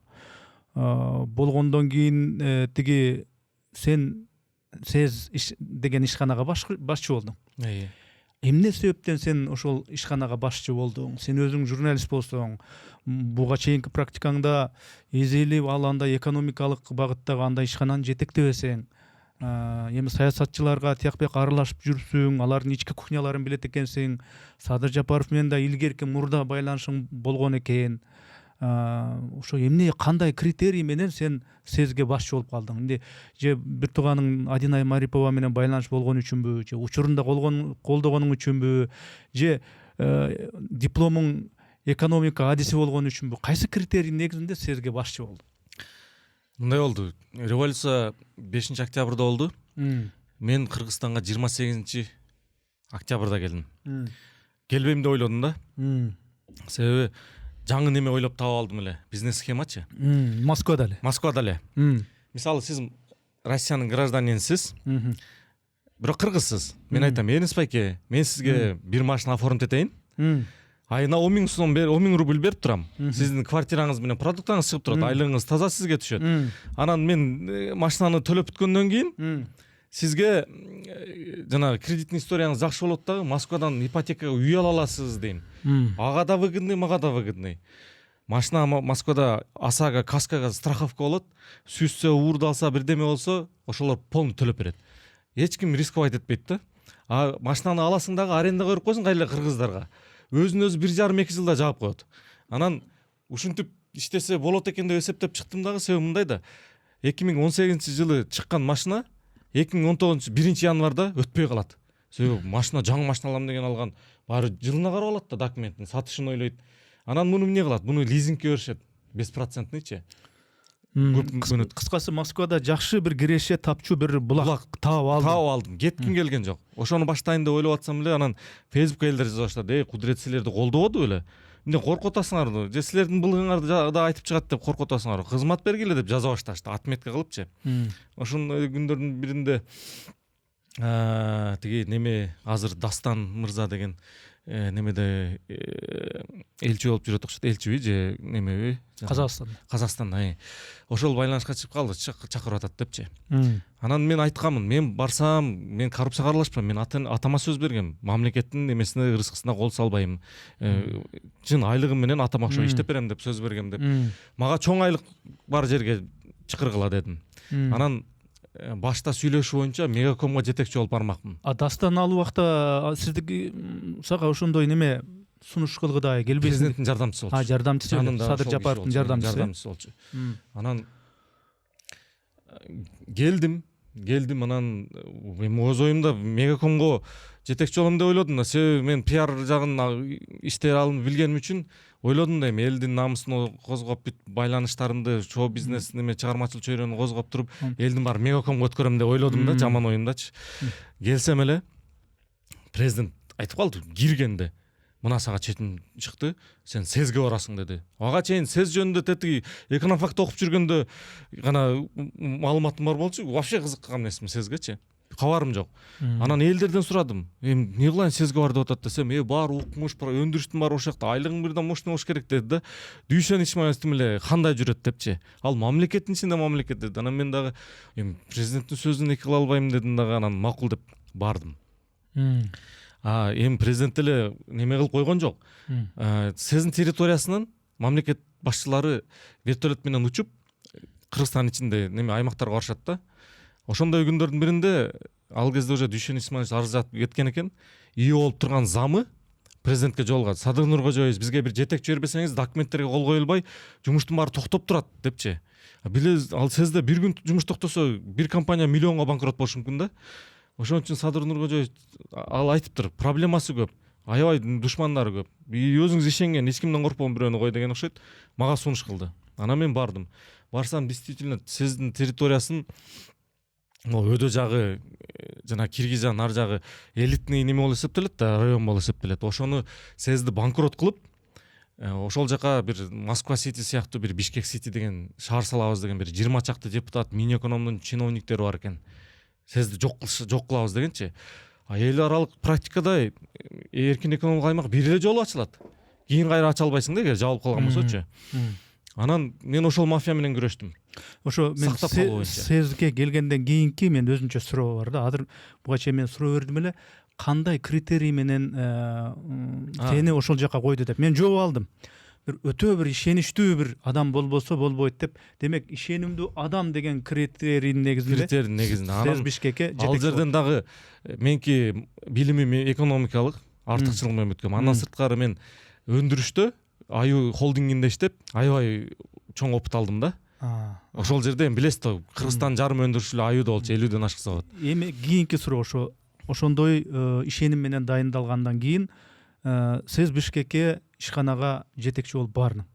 Буга чейин практикада журналисттик гезит ишиндеги, анан пиар ишиндеги, анан саясатчылар менен өзүнчө алака түзгөндөгү мамиле гана бар практикада. Анан ал жердеген таптакыр башка ишканада. Анан ал жакта кандай болду, жөндөп кетиш? Эмне болду? Мындай да, өзүм экономакты бүткөн үчүн мага немелер жат болгон жок. Анан биз эми кыргыздар манастан бери эле билебиз да. Жетекчи бул саясий эрки, анан башкарганды билсе, уюштурганды билчү болсо, менеджерлик касиети, мындай мүмкүнчүлүктөрү бар болсо, жумуштун баарын адистер кылат. Илгертен эле ошондой да. Жетекчи салмашат, замдар тиги адистер кала берет. Мен ошол жанагы мен орун басар тиги аткаруучу директорлорду чогултуруп айткам. Силер неменин баарын силер билесиңер. Эмне чечимди мен кабыл алам. Бир маселе чечилбесе, жогору чыгыш керек болсо мен барам. Башка уюштуруу иштерин баарын мен кылам. Пока мен түшүнгүчө силер немени нуктага алып барып турасыңар деп. Анан кийин уже бир 2 ай иштегенден кийин эле ал жерде карт берип ала баштайт экенсиң. Анан ата бул деле шүмшүк турбайбы деген немелерди сыйнактарга келе баштайт экенсиң да. Реалдуу картина көрүнө баштайт. Ошон үчүн мен ушул немени туура көрөм. Жетекчи саясий жактан, менеджерлик жактан күчтүү болсо, любой жерде алып кетет. Мисалы, Камшыбек Кыдырчаевич ГКМБга аскер кызматкери же чекист болуп барган жок да, чынбы?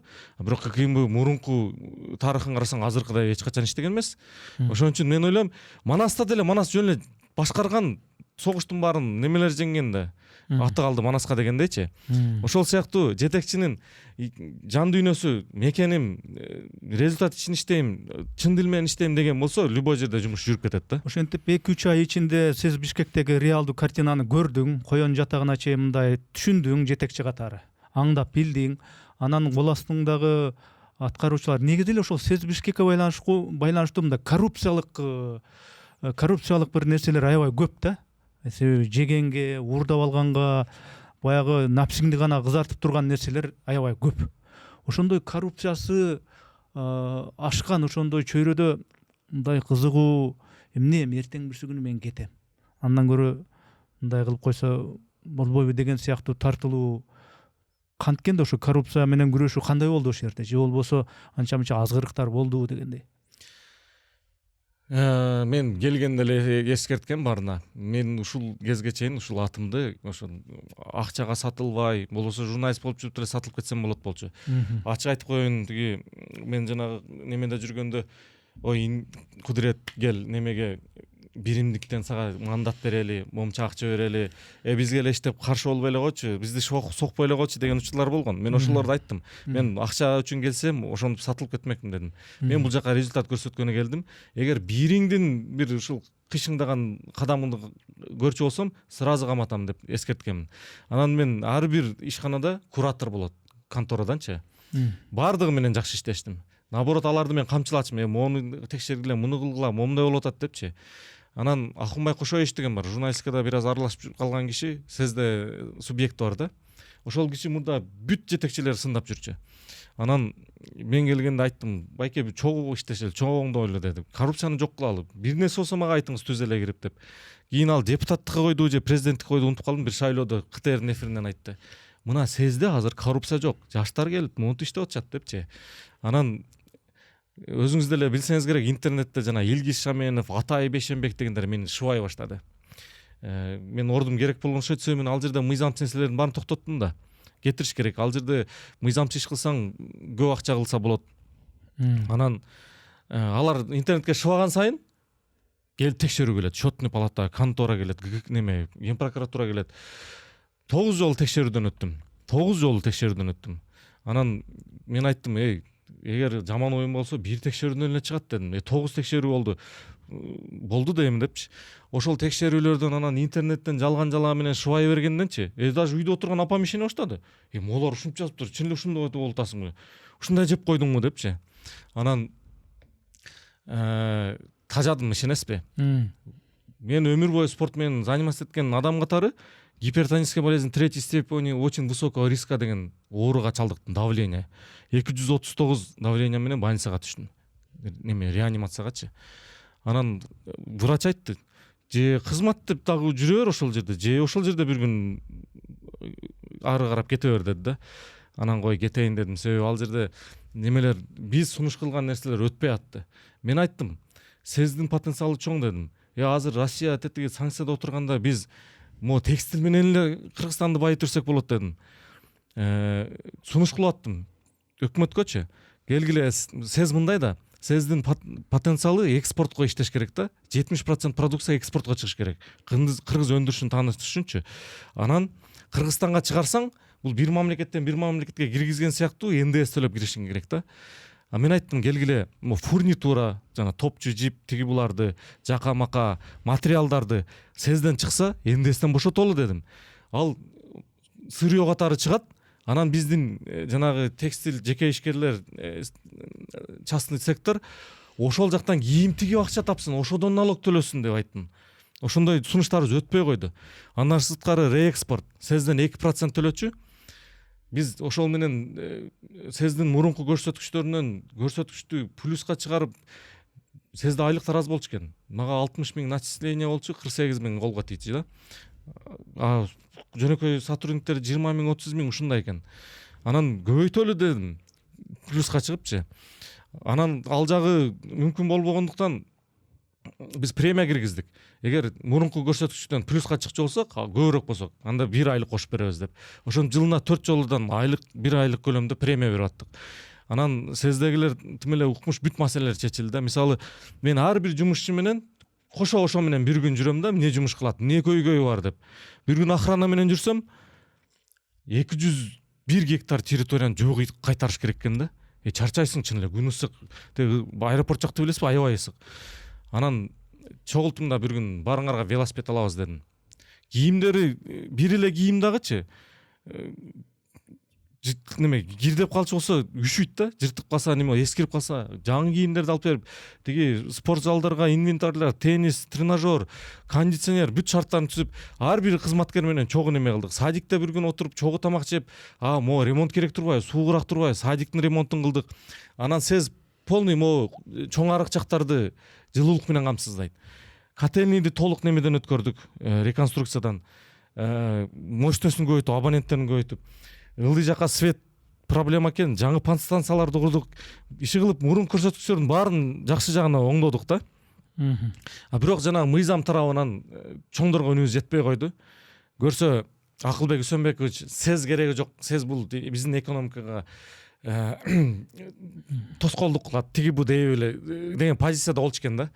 Анан эми өз жактан колдобосо не кылам деп турган кеткенди туура көрдүм. Андан сырткары жана реэкспорт боюнча айтып калдым да. Биз реэкспорт менен сездин показателин көрсөтүп атсак, Минэконом кызганып кетти да. Реэкспортту сыртка чыгарсак, Минэкономдун көрсөткүчү көбөйөт деп туруп анан 3% менен жалпы налог менен сырттан иштегиле деди. Мен айттым, бизнесмен үчүн 1% да чоң акча. Качып кетет десем болбой, сыртка чыгарды эле, анын баары Казакстанга кетип калышты. Анан кой, ушинтип өзүбүздүн ичинде өзүбүз бут тосуулар болсо не кылам, ушу кетип эле. Андан сырткары билесиз, Манас айылы боюнча ызы чуу болду. Ошону мен суроо берейин деп атам. Бишкек эркин экономикалык аймагы ошол ишканасына тиешелүү Манас айылы деген ошол силерге караштуу болчу да. Силерге дегеним ошол учурда жетекчи болуп турганда.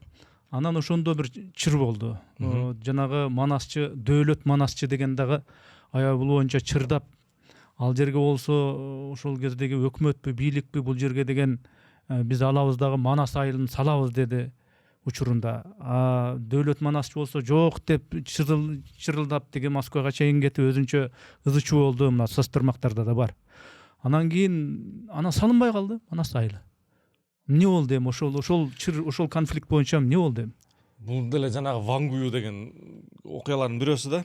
Мен Манас айылынын сездин территориясында экенин билгенден кийин мага кабарлар келди. Манас айылын талкуулап туруп, ал жер администрациянын немеси болот экен, территориясы болот экен деп калды да. Анан эми администрация дегенде сразу ойлодум, эми чоңдор менен, шефтер менен карама каршы болуп, мен Манас айылын сактап калай позициясында болдум да. Анан не кылсам деп ойлондум, катуу ойлондум. Арыз жазып кетип калсамбы деген да ойлор болду. Анан карасам эле бир күн рекорд коюп калды, иши кылып. Дөөлөт Сыдыков эфирге көп талкуу болуп калды да. Анан ушундай авторитет болуп атканда, элди эле колдоп атканда, ушул кишини алып келип коеюн, не болсо дагы эл анын үнүн угат деп туруп анан байланыштым. Дөөлөт мырза келбейсизби, сиз жетекчи болуп бербейсизби, Манас айылына бир кызмат, Манас үчүн бир кызмат кылып бербейсизби депчи. Ал киши келди, оңдой турган пландарыбыз бар болчу. Анан кийин жанагы коркутуу үркүтүүлөр тиги булар болду. Мен такыр аралашкан жокмун. Эми өздөрү чечсин дедим. Бирок мен ошол кезде жетекчи болгонумдачы, Манас айылынын бир шаардын тетиги боз бөлтөкөбү же аэропорт жакабы, мен негизи ойлойм да, аэропорт жака курса келген кеткен туристтер келе атыппы же кетип атыппы, бир тийип кете турган, көбүрөөк посетитель боло турган жер болмок депчи. Куруп коюп туруп анан элдин баарын ачысына чакыртып анан уруксат алмакмын. Биз муяка сонун кылып куруп койдук. Тигини талкалай берели. Тияк администрация здание көчкөн атат десек эч ким мызылдамак эмес да. Даже Дөөлөт Сыдыков кол чаап тим эле колдоп турмак да. Ушун кээде кичинекей бир детальдар ойлонулбай калып эле ошондой болуп калат да. Мына эми Манас айылы калып кетти. Билбейм азыр кандай пландар экенин. Сиз Бишкек эркин экономикалык аймагы ишканасы боюнча менде дагы бир суроо бар, анан башкага өтөбүз да, аны жабабыз. Ошол Бишкек сизге жетекчи болуп турган кезде баягы кызматтык машинең менен болгон жана автокырсык, ошол боюнча дагы ар кандай элде сөз болуп кетти да. Өзү Бишкек сездин жетекчиси болсо, анан кызматтык машинеси менен эми кырсык деген ал кызматтыкпы, кызматтык эмеспи машина менен кырсык болуп кеттир. Ошол иш эмне болду? Ошол баары мыйзамдуу бүтүп, агы ак, карасы кара болсо так аныкталып бүттүбү, чечилдиби? Биринчиден мындай да, сиз жана айтпадыңызбы? Көп кетишет анан тиги бу деп чоңдор жөнүндө. Мен ошол бул водитель менен жүрүп калган турбайбы деген сөз болбосун деп өзүм айдап алган күнөө болгон да. Себеби мен водительди ошо жумуштагы маселелерди бүтүрсүн деп бош койчумун. Анан өзүм айдап алганда, билесизби, кайсы бир жылы Кыргызстан боюнча, Орто Азия боюнча бүт свет өчүп калат, билесизби? Ошол учур болчу да. Мен өдөдөн сезден келатам ылдый. Обедте эми үйдөн тамак ичип кетейин депчи. Правительственный трасса главный. Бул жакта уступи дорогу деген знак турат. Мен ошол свет өчкөнүн билип акырын жылып өтүп атам. Жылып токтоп өтүп атам. Аркы бетин өттүм. Берки бетинде ушинтип жылып келатсам эле, ишенесизби? Бош турган жол көрүндү, анан кийин эле тарс деген үнү кылды. Машина чимирилип кетти, бетиме жанагы подушкалар келип урунду, түшүнбөй калдым эмне болгонун. Бир убакта жана кулакка неме урганда кулаң тунуп калат экен, подушка ургандачы бирөө алака менен чапкандай. Эмнеңдир аны өлдүмбү, тирүүмбү деп ойлонуп атсам эле мына машинанын ичинде кызыл жашыл түтүндөр чыгып кетти, порошокторчу. Көрсө ал обезболивающий экен да, мындай неме сыяктуу таистет экен да. Эч жериңе урган сезбей калат экенсиң. Анан ошондой болуп эле түшүнбөй эле мынтип түшүп элем, эмне болду деп эле карасам тирүүмүн. Машина ачып, бирөө келип калды. Бу тирүүсүң байке деп элечи. Тирүүмүн, тиги жакта эмне болуптур десем, ал нормальный деди. Анан түшүп эле бир ой келип кетти, эмнеңдир ушул дагы кызычуу болуп кетпесин деп номер чечип коеюн деп, номер чечип койгонду бирөө видеого тартып алыптыр да. Ошо костюм шымчамын деми. Ошодон ызычуу болду да, бул өзү виноват болуп неме кылып атат деп. Анан ал кийин сотко өттү, бүт иликтөөлөр болду, маалымат каражаттарынан мени шубады, бул катуу келди депчи. Ишенесизби, мына текшерип көрсүн, мен Москвада дагы, Кыргызстанда дагы штраф албайм, эреже бузуу боюнчачы. Өзүм абийиримдин алдында немемин да, себеби сен бир күн бирөөнү кысып же мыйзам бузуп неме кылсаң, нааразы болуп кетсең, ошонун бирөө немесин жазасын аласың да. Ошон үчүн такыр мыйзам бузбайм. Ал ошо сотко ишип, тигинин күнөөсү далилденип, неме болуп мыйзам чегинде бүттү. Ал боюнча мындай күнөөм жок да. Бүгүнкү күндө сен эми мамлекеттик жок, андан кийин бир топ бош жүрүп калдың дагы, анан кийин туризмди өнүктүрүү фондуна жетекчи болдуң да. Ал ким тарабынан ошондой сунуш болду, кандай критерий менен сунуш болду дегендей, анан туризм кантип өнүктү дегендей. Мен бош жүрүп калдым, жана бош жүргөндө жанагы макалда айттым го, жөн жүрбөйт депчи. Азыр деле кээде неудобный жазып алам, сындапчы. Ошентип жазгандарым тажаттуу же билбейм, иши кылып иштеш керек болуп калды. Чет өлкөгө кетейин десем, Кыргызстандан кетсем көп жүрө албайм да, бир 10 күн жүрө албайм, чыдабайм. Кыргызстанга көрүнүп калыптыр организм делечи. Анан иштеш керек болуп калды. Анан мен дагы айттым, иштесем айлыгы жакшы жерге барам депчи. Анан ошондой сунуштардын бирөөсү ошол туризм фонду болуп калды да, айлыгы жакшы экен. Анан тем более ал кезде жетекчиси арызын жазып кетип калыптыр дагы, эч ким барбай атыптыр да, себеби ага чейин Калашникова кылмыш козголуп камалып чыккан экен. Анан мага чейин деле Дүйшөн Исмаилович камалып чыккан да. Анан көбү барбайт экен, коркот экен ошондой жерлердечи. Анан мен ошол ызычуу жерлерден сен коркпойсуң да, кризис менеджер болуп калбадыңбы деп эле күбө салып неме кылса кеттим да, бардым.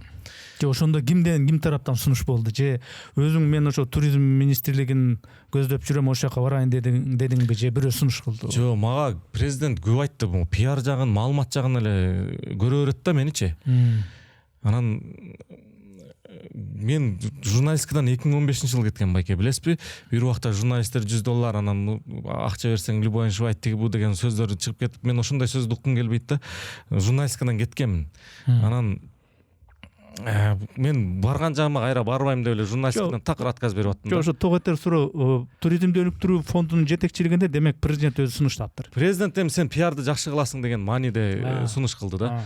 Эми жанагы айткандай эле ал жакта менеджер керек болгон экен. Анан барсак ошол маселеси көп болчу экен, проблемасы көп болчу экен. Мага чейин Баткен Абылкасымович, Садык Шернияздын иниси. Баткен Шернияз президент болгон экен. Ал өз арызы менен кеткен экен, анан үй болуп туруптур. Мен да иштедим. Анан биздин сунуштар, биздин сураныштар аткарылбады. Анан тем более туризмди Министерство экономиканын астына тыгып коюптур да. Туризм Өзбекстан, Казакстан баарын алып көрүңүздөр. Бүт өнүккөн өлкөлөрдө туризм министр, кээ бир өлкөлөрдө туризмдин министри вице-премьерлик деңгээлде. Любой аким, любой губернатор, любой немени башкарат экен да. Айтканын кылат экен. Анан мен эми туризмде жөн жүргөн жокмун, ишенесизби? Результат көрсөтүш керек болчу. Анан биздин потенциал чоң экенин көрүп, бир тарыхта калган аракеттерди көрөйүн деп аябай аракет кылдым, ишенесизби? Дүйнө кыдырып, мамлекет нерсе эмес. Мен мисалы чоң корпорацияларга жазам. Биз ушундай потенциал бар өлкөбүз. Биз ушундай нерселерди курсак болот, силер менен иштесек болот. Бир кабыл алып жумушуңарды көрсөтүп, эмне кыла аласыңар, неме кылбайсыңар, сүйлөшүп көрөлү дейт. Анан алар атайын немеси бар, бюджети бар. Биз аны билип тургандан байланышабыз да. бизге билет жатакана баарын төлөп берет. Биз бар ошолордун эсеби менен бүт завод фабрикасын эмне объектилер бүт көргөн, кандай пайда алып келип атат, ошонун баарын көрүп чыктык. Ишенесизби, бир 20дан ашык өлкөнү кыдырып чыктым ушу туризмди оңдоо максатындачы. Азыр биздин көп идеяларды башкалар аткарып атат, өзүнүн идеясы катары. Эми тарых убактысы келгенде аны деле айтабыз. Анан бияка адистерди көп алып келдим. Бүт силер туризмди бир немеге тыгып коюпсуңар да. Мисалы департаментте 11 эле киши иштейт. Фонддо 50ге жакын киши иштейт. А башка жерде карасаң, Айыл чарба бизде 30 000 киши иштейт, айыл чарба жалпы министрлигиндечи. Ошондой иштейт туризмдечи. Дубай нефттен акчаны алып чыгып полный туризмге тыгып салган. Турцияда туризм бүт өлкөнү неме өнүктүрүп турат. Франция дүйнөдө биринчи очередте турат. Мисалы мына Грузияны карасаңыз, акыркы 10 жылда 60тан ашык канатный дорога курулуптур да, Грузиядагы тоолуу өлкө да. Анан ошол канатный дорога тоолуу өлкөдө керек экен. Мен ушул тарапты көп изилдедим да. Доппельмайер, Лайтнер, Ровема, короче, дүйнөдөгү бүт меминден корпорациянын баарын кыдырып чыктым. Бүт эс алуу курортторун жана немелерин жайыкчы иштегендердин баары менен неме алып келдим. Аларды бул жака алып келдим. Бизде эмне кылса болот? Тетиги Баткен, Алай, Көл, эчте калган жак бүт тоолорго чыктык. Чаткалда азыр мисалы лыжный база курсакчы, бүт Ташкент бизге келип эс алат да. Алар биз жака карап жолду куруп койгон. Биз жакы эле турат да. Себеби жайкысын Ташкент ысык, Дубайдан ысык. Азыр өткөндө көрдүм 65 градус деп турат. Кышкысын алардын кары эрип кетет. А Ташкентте жылына келип кеткен туристтер Ташкенттин өзүнө 10 миллион болсо, өзүнүн калпы менен бир 40 миллиондон ашат да. Ошол потенциал бизде турат. Биз Ташкент менен эле мисалы Ноокатта Каракой деген жайдын көбүчү өзбекстандык туристтер да. Өзбектер бизге эң көп келген калк өзбектер. Турист катарычы. Биз жылына 10 миллион турист өткөрөбүз. Мен канча сунуштарды айттым. Давай биз турист Турциядагыдай турсбор киргизели $10 эле. $10 ичине Ташрабатты бекер көр, тарых музейин бекер көр, көлгө бекер кир, экологический постту бизге бергиле, машина менен кирген платный болсун, көлдү сактап калалы дедик да. Ошо көлдөгү очистной сооруженияларды Германияга бир адисчи бердим. Ал бүт компаниялар менен неме түзүп келди, келишим. Алар бизге очистной сооруженияны берет канча жылга? Бөлүп төлөөгө куруп берет. Биз гарант болобуз. Мисалы, ал үчүн биз туризм министрлиги болушубуз керек болчу. Негизи, туризмди Минэкономго, спортту, маданиятка кошуп койгон туура эмес болгон да. Экөөнү бириктирип туруп, бир министрлик кылганда жумуш көбүрөөк болмок. Анан министрге вицелик деңгээл бериш керек эле, жана Бакыт Төрөбаевга, Камчек Кыдыршайычка берген сыяктуучу. Себеби мен туризмде турганда губернатор, акимдер менен жалдырачым да суранчым мону кылып коюңузчу депчи. Эгер мен вице болсом команда бермекмин. Бирок жана бизде улам чиновниктер алмашып берген үчүн көп жумуштар бүтпөй калды. Өткөндө нарындыктар президентке атага кат деп арман жазышпадыбы? Ошолордо айтылган салкын-төрдү биз Акылбек Эргешевич менен сүйлөшкөнбүз. Сиз 20 миллион чыгарыңыз, мен 20 миллион чыгарайын, салкын-төр жасап коелу. Нарынга барсаң турист жаткыра турган жер жок. Ошондой эле Улан Далиевич менен көлдүн губернатору менен сүйлөшкөнбүз. Эми юг тарапты да жасасак, хотя бы местныйлар ошол жака бармак депчи. Жана Балыкчыда пляж ачылбады, ошол сыяктуу проект кылып югту да жакшырталы дегенбиз, Туз көлдү жакшырталы дегенбиз. Толтура ушундай проекттер бар болчу. Анан ар бир регионго 500 миллиондон өнүктүрүү фондуна акча берген да. Аз көп эмне кылып иштетишти билбей жатат. Баткендин губернатору менен сүйлөшкөнбүз. Жана бассейнди бар современный отель салалы, жарымын биз төлөйлү, жарымын силер. Алар бизге 1 гектар жер берген аэропорттун жаныначы. Ошондой жумуштардын баары калып кетти да. Тетиги Жалал-Абадта неме ачылган. Жалал-Абадта жанагы динозаврдын калдыктары табылды деген маалымат чыкпадыбы? Камчек Кыдыршайычка үн жетпей койду да, хотя бы ошол киши колдойт го деп. Динопарк ачалы дегенбиз. Бүт динозаврлардын эстеликтерин коюп, музейлерин, немелерин кылсак, хотя бы динопаркты көрөм деп келишет эле да, сүрөткө түшкөндө Кыргызстан өзү эле реклама болмок. Анан дүйнө жүзүндө кайсы кыргызстандыктар белгилүү экенин билесизби? D-Billions деген балдардын каналы бар, YouTube'да 30 миллион подписчиги бар, ар бир видеосу миллиарддан просмотр болот. Ошолор менен сүйлөштүм. Кыргызстан үчүн жардам бергиле, силердин атты колдонуп, акчаңарды да беребиз. Биз парк куралы дедим. Мисалы, могу Кыргызстанга Бишкектин үстүндө Бөзбөлтөк деген жер бар го, флашток турган жакта, ошол жакта жер бар да. Ошол жерге парк курсак, канатный дорога курсак, дүйнөдө любой ата эне баласынын айтканын кылат экен да, туризмдечи. Диснейленд ошонтип өнүккөн экен. Биз DB парк деп ошо D-Billions'ту 100 кылыпчы. DB парк деп атсак, анын франшизаларын да сатсак болмок башка өлкөлөргө. Анан ага чейин балдарга ошо D-Billions'тун каналы аркылуу элечи Моундай парк бар Кыргызстанда десең, ал ата энеси менен келет же бир туугандары менен келет. Анан бир бала бир жака барса болсо, анын садиктеги же мектептеги классташтары баргысы келет. Анан Кыргызстан арзан өлкө. Бардык туристтер бизге келмек да. Ушунун баарын пландап, ойлоп неме кылдык. Анан тетиги Турцияда Фетхие деген жер бар. Ошол жерде бүт курорттордун жана Бабадак тоосундагы канатный дорога, ошол жерден парашют менен секирген тоодогу ресторан тиги булардын хозяйыны бар экен, Кенан Би деген. Ошо менен таанышып, ал кыргыздар биздин ата бабабыз деп бизди сыйлайт экен да. Силердин өнүгүш бизге кызыктар. Эгер силер биздикиндей сыяктуу неме салсаң, мен клиентский базамды ошол жака бурам. Кыргызстан арзан, жаратылыш сонун баргыла депчи. Биз ошондой жерде да иликтеп тети Алайдан Будалык деген айылдан таптык да. Жанагы парашют менен бир секиргени $200 экен. Ошондойлор жалаңбайлар келет экен. Биз жанагы арзан туризм эмес, кымбат туризм көчүшүбүз керек да. Себеби бизге келген туристтердин баардыгы тоого чыгып, мындай чатыр тигип, ушундай арзан туристтер келет да. Кудурет. Ошо туризм боюнча мен суроо бердим. Ошол туризмди өнүктүрүү боюнча фондун жетектеги эмне иштерди кылдың деп. Мен жооп алдым. Мен бир топ сунуштарды айттым. Мына азыр кайтып аткан сыяктуу сунуштарды айттым, көп эле нерселерди айттым, бирок эми көп ишке ашкан жок депчи. Эми ошол туризм өнүктүрүү фондун жетектеп калган жетекчи катары мен бир суроом да. Ушул туризм боюнча мен бир эле маселени мындан көп 10-15 жыл мурда журналист кезинде, жашыраак кезде бир туалет, даараткана маселесин көтөргөн. Башкасын коюп ошо таратканабызды мына туристтер келсе тоо ташка барганда каяка заарагыларын билбей, каяка жанагындай чоң иш, кичине иш кыларын билбей кыйналышат да. Ушул сенин оюңча ушул таараткана маселесин кантип чечсе болот негизи? Ушул маселе менен туризм фонду башында жумушу ушул болгон экен да. Жана эс алуучу точкаларды салышкан. Ал жерде дааратканасы бар, душу бар, электр машиналарды зарядтай турган жери бар, кофейнясы бар, бүт бардыгы бар. Бирок мурунку жетекчиге эмне кылмыш козголгон? Немеде тендерде мыйзам бузуулар болгон, кымбат баалап коюшкан. Ал киши жанагы эл аралык стандартка жооп берип гранттарды алам деген ойдо аябай кымбат, фундаментине дагы кымбат темирлер салып ушундай кымбат баалап койгон да. Анан подрядчиктер өз жумушун аткарбай, көбү бүтпөй турат ушул убакка чейинчи. Анан алдыга пландарганы да аткарылбай калган да. Анан менин бир маселем ошол жумуштарды бүтүрүп, подрядчиктерди кысып, эртерээк неме кылып, же жумушун бүтүрсүн, же камагыла, же биз башкадан тендер берели деп арыздангандарым ишке ашпай койду да. Бүт подрядчиктердин кыршалары бар окшойт, по-моюмчу. Анан тиги кылмыш козгойм деп кыйын болгон орган мүчөлөрү дагы телефонун албай ушундай неме болуп кетти. Анан мен дагы эми силер кызыкпасаңар мен эмне кызыгам деп ал маселени токтоттум. Негизи сиз туура бамдадыңыз. Мен канча дүйнөнү кыдырдым. Биринчи маселеси туалет маданият экен да. Көп ошол биздин жанагы эшиктеги туалеттерден көңүлү калат. Мен айтып атпаймын, муну кандай чечсе болот. Мисалы пансионаттарда азыр канализациянын баардыгы каяка кеткени белгисиз да. Очистное сооружение керек. Любой пансионат мен каражатым жок, аз салганга дейт. Биз мунун жолун чечтик. Биз Германиядан алып келип беребиз рассрочкага. Проценти жок. Бөлүп төлөйсүң. Гарантияны мамлекет бериш керек.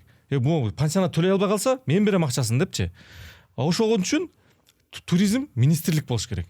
Минфин жоопкерчилик алып бербейт. Минфин берет да негизи госгарантияны. Министрлик туризм өзү болсо өзү бермек да. Андан сырткары бизде эми туризмди көлдө болуп атпайбы? Экопосту талкуулап салбай калтыралы деген мен. Азыр мисалы ар бир машина немеге аларчага 750 сомдон төлөп деле кирип атпадыбы? Биз анча эмес 200-300 сом кылып деле неме кылмакпыз көлдөнчү. Ошо экопосттон акча чогултуруп эле ошо туризмди, көлдү, экологиясын, туалет маселесин баарын чечмекпиз ошол жактанчы. Азыр эми экопост талкуулап салабыз деген менимче туура эмес да. Байкасаңыздар, көл жыл сайын азайып баратат, ичине кирип баратат да.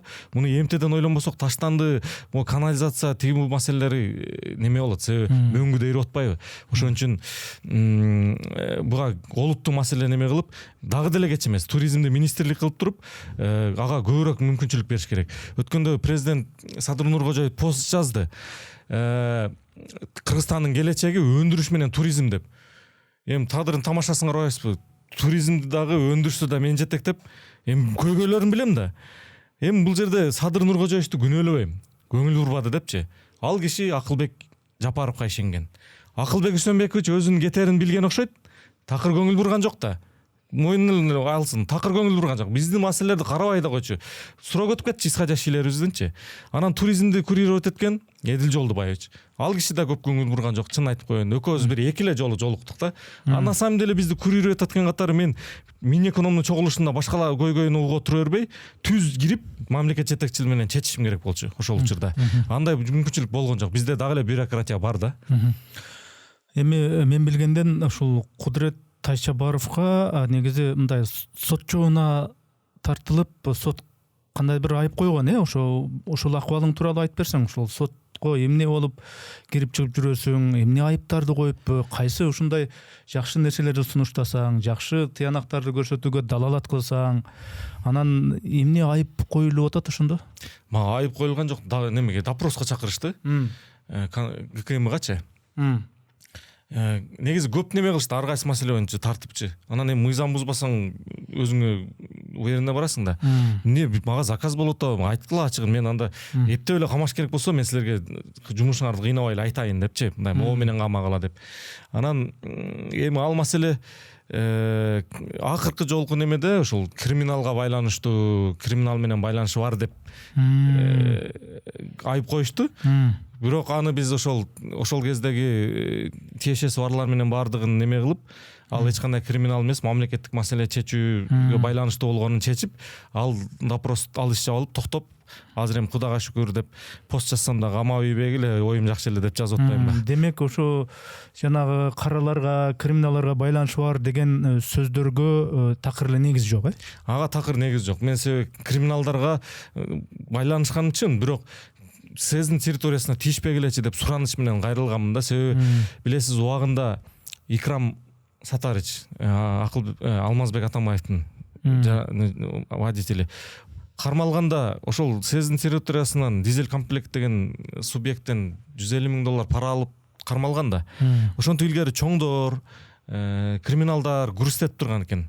Анан мен ошол маселени чечтим, өзүм 3 жылга жакын иштедим, эч ким тийген жок. Демек чоңдор, криминалдар Бишкек ССди баягы эме кылып турган экен. Мурда ошондо саап турган да.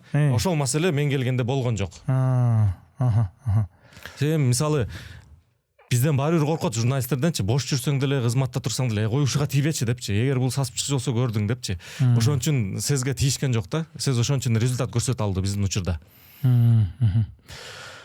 Бүгүнкү күндө эми баягы мамлекеттик кызматта эмес, журналисттик менен деле мисалы үчүн байланышың жок, баягы гезит же медиа менен бүгүнкү күндө мындай оокат кантип өтүп атат?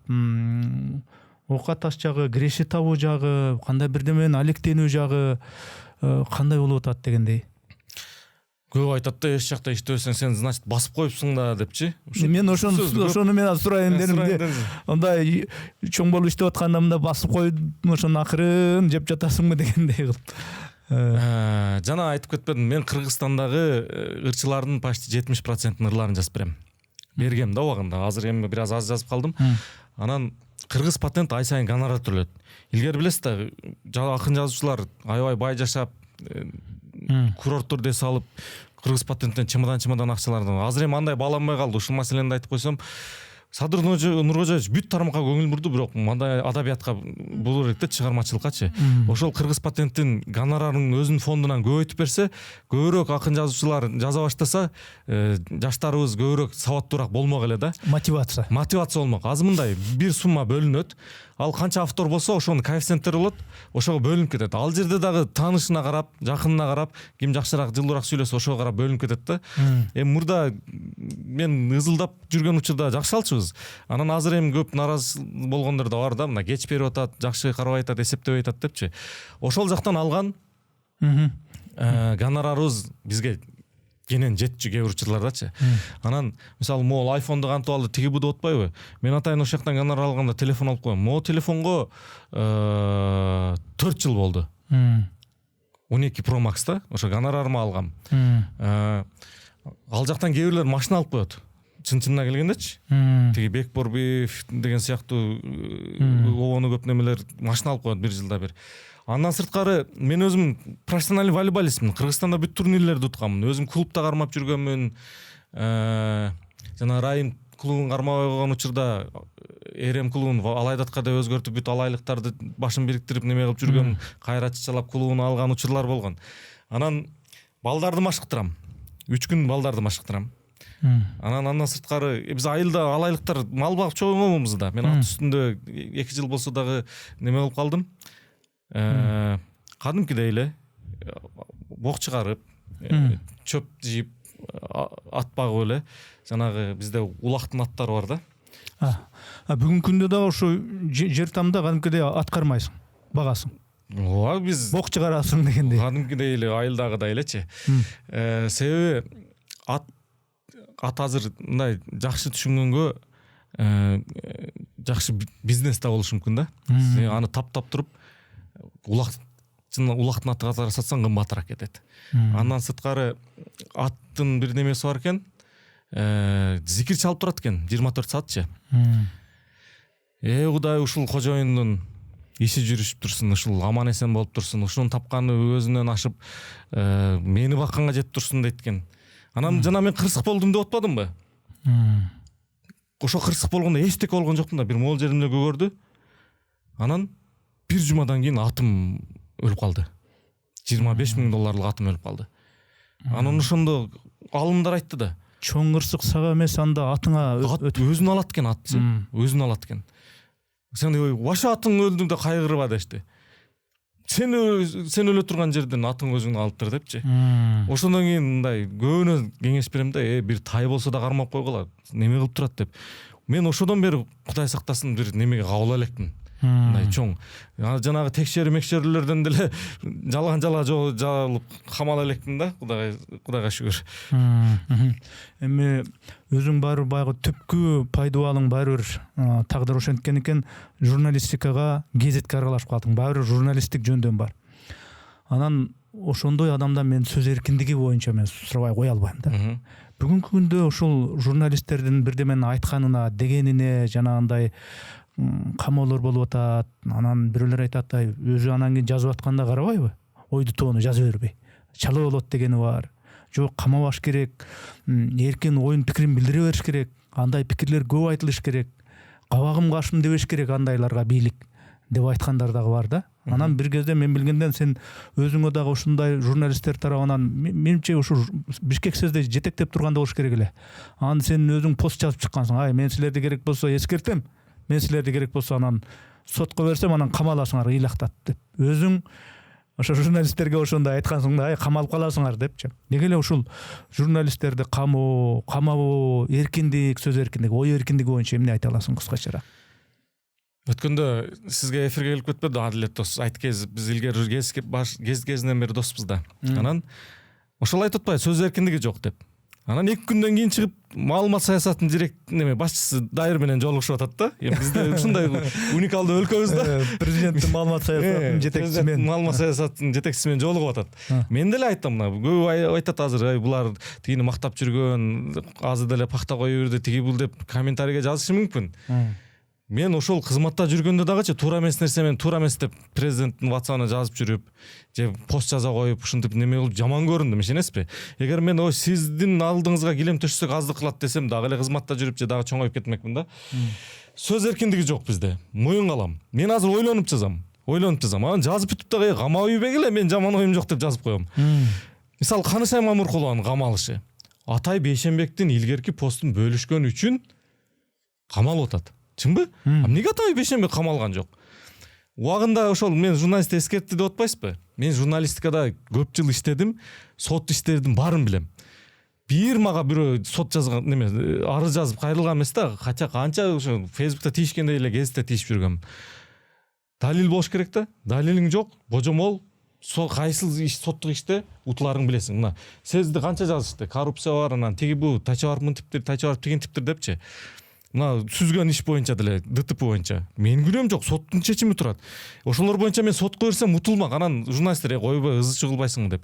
Мен кийин билип атпайм, тигилер камалып жактан берген отчетунан кийин $5,000 бермек, ушу тачабарды шуап неме кызматтан кетириш керек деп. Сезде турганда мен жанагы көмүскөдө иштеген немелердин баарын жокко чыгардым да. Анан ошолор балким бирөөлөр алкыруу акча бердирип мени кетиргенге аракет кылган окшойт да. Анан дагы бир нерсеси, мен элдин баары менен журналист катары эле жүрүп чогуу эле жүрүп эле анан бир күн чоң болуп калсам кызгануу болду, чынын айткандачы. Көрө албастык болду. Эмнеге бул тайча барып жетекчи болуп кетет дагы, биз дагы эле журналист болуп жүрөбүз деген учурда кээ бирлер бекер жамандап атышты да. Мен ага капа деле болбойм. Азыр мисалы менин фамилиямды Google'га жазса бүт негатив жумуш немелер чыгат да. Анан жекеме жеке сүйлөшкөндө эле ата сага заказ болгон турбайбы, сен андай деле жаман жигит эмес турбайсыңбы деп калышат. Ошондуктан мен ага терикпейм деле. А так сөз эркиндиги бизде жок азыр. Мен бирок кандай кылмакмын? Жанагы Манас айылын биринчи көчүрүп туруп анан бузмакмын деген сыяктуу эле көп тишпек эмес болчумун. Себеби мисалы сен бирөөнүн коросуна кирип күндүз алма жеп атсаң, бул алма жеп аткан турбайбы, жерге түшүп атпайбы бар деп эч ким унчукпайт. Бирок түнү кирип уурданып жеп атсаңчы, ата бул ууру турбайбы деп ууру катары кармап алышы мүмкүн да. Ошон үчүн көп куугунтуктабай эле жумушун кыла берсе эч ким подозрение да кылмак эмес, каршы да чыкмак эмес да. Болот Темиров боюнча Facebook баракчаңда мынтип жазыпсың да, мен айтып коеюн. Убаганда мени дагы ушу болоттой кылып наркотикалык зат менен кармап камагыла деген тапшырма болгон. Бирок жакшы адамдар алдын ала эскертип сыртка чыгып кеткен. Бизде ушундай бизнеси жок, кылмышы жок, айыбы жок адамдарды наркотикалык заттар менен же диний адабият менен кармайт. Андан башка жолу кыздар менен сүйлөшкөнүн алып чыгып дискредитация кылганга аракет кылышат. Себеби башка айыбы жок. Ошол сценарий жазылган кагазды таап алышкан окшойт. Медвежью услугу оказывать этпей, кошоматтыкты токтоткула деп. Болотко чакыруу берсеңер эле келе турган законопослушный гражданин, бизде качан буга чейин дүң чеккендерди маски шоу менен кармадыңар эле. Жөн жерден анын авторитетин көтөрүп каналына көп просмотр алып берип атканыңарды билесиңерби? Бирдемеге күнөөлүү болгон күндө дагы Болот Темиров москвачандар менен кармай турган коркунучтуу адам эмес деп мындай болотту анткениңер туура болбой калды дегендей жазыпсың да. Негизи ошо. Болот менен мен иштешкем да, журналист катарчы. Ал Кыргызстан партиясынын штабында иштеген бала. Экөөбүз вечеркада жүргөндө дагы неме болгонбуз, экөөбүз тең курактабыз да. Эми Болоттун немесин өздөрү көтөрүштү да, чын-чынначы. Мен кандай кылмакмын? Мен Болотту гражданствосын лишайт этип Кыргызстандан чыгарып, анан тиги алыстан бомбит эттирбей эле Кыргызстанда кармамакмын. Өздөрүнө-өздөрү кылды да. Кыргызстанда турса ал мага окшоп көп неме сүйлөй алмак эмес да. Кыргызстанда турсачы. Анан чыгарып ийгенден кийин ага уже баары бир аялы камады, баласын ажыратып койду. Уже ал ага акча бергенге да аракет кылгандар болду да. Ага уже баары ал өлүп калса дагы неме жаза берет. Анан жана неме боюнча, менин окуям боюнча, мен чыгып кеттим деп атпаймынбы? Үйдүн алдында 2 машина турат дегенде мага статьяны да айтып берди да. Сен үйүңөн героин табат деди. Анан мен өмүрүмдө сигарет чекпесем эч ким ишенбейтин Кудурет наркоман дегенгечи. Алдай чеккендерди кармачы болсоңор, бизде эстраданын 70% чегет. Эмне кармашпайт? Чынбы? Мен чоңдорду айткан жокмун. Ошол сен кайсы режим учурунда ошондо карматтың элесиң? Сооронбай Шариповичтин учурундачы.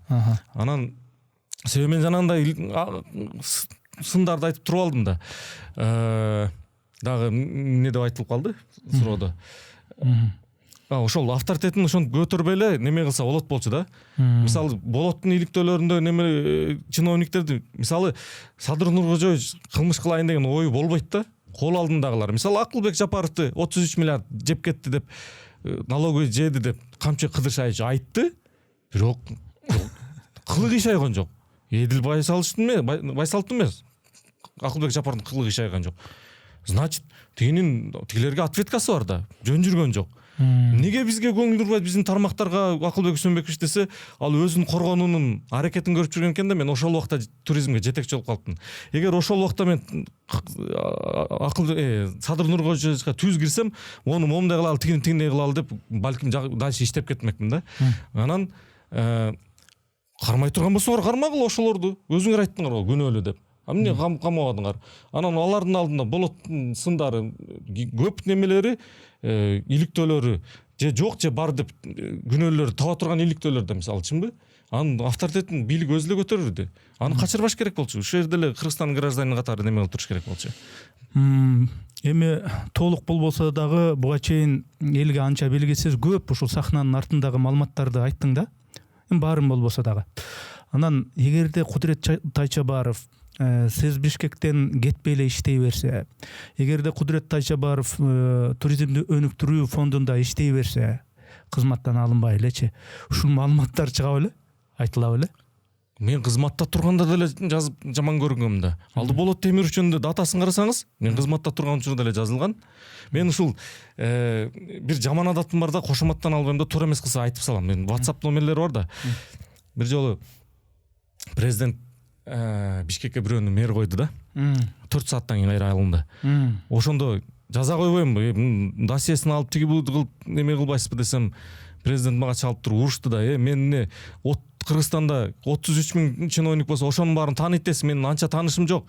Мага сунуш кылгандарды койбоз. Мен чекесине жазып турулуптурбу ал жакшы адам же жаман адам деп. Жумушунан байкайбыз да депчи. Отуруп эле сүйлөй бересиң деп мен урушуп салган да. Анан ошодон кийин кичине токтоп калгам. Мен дагы 2 суроом калды, ошо менен маекти жыйынтыктайбыз, эгер уруксат берсең. Бүгүнкү күндө сен деле журналист катары, жаран катары Кыргызстанда кырдаалды байкап турасың. Балким жөнөкөй карапайым адамдар караганда сен башкачараак көз караштасың. Анткени көп маалыматтарды билесиң дегендей, анча-мынча аралашып жүргөнсүң дегендей, буга чейинки байланыштар бар дегендей башкача. Бүгүнкү күндөгү ушул экономикалык биздин акыбалыбызга, биздин ушул башка кадрдык саясатына моундай иштер болуп атат, моундай нерселер жасалып атат, сонун нерселер болуп атат деген ушундай көрүнүштөр болуп атат. Сенин багың кандай ушуга? Эми сонун көрүнүштөр бизде курулуштар жүрүп атса болуп атат деп атат да. Мисалы жакын деле парламент немени уруксат берип салды, өкмөткө парламенттин ратификациясы жок эле карызга алып туруп иштей бергендичи башка өлкөлөрдөн. Карызга алып салган баарын эле колунан келет. Мен жетекчи болсом мен деле ошондой кылып результат көрсөтө алам да. Бирок анын карыздын жооп төлөй турган күнү келет да. Аны эл төлөйт. Анын кийинки бийликтер кийинки муун төлөйт да. Анан аябай өнүгүп атат деп эл айтканда мен кошула албайм. Көп жерде ушундай дагы өнүктүрүп кеткен мүмкүнчүлүк, потенциалыбыз бар да, көп учурдачы. Просто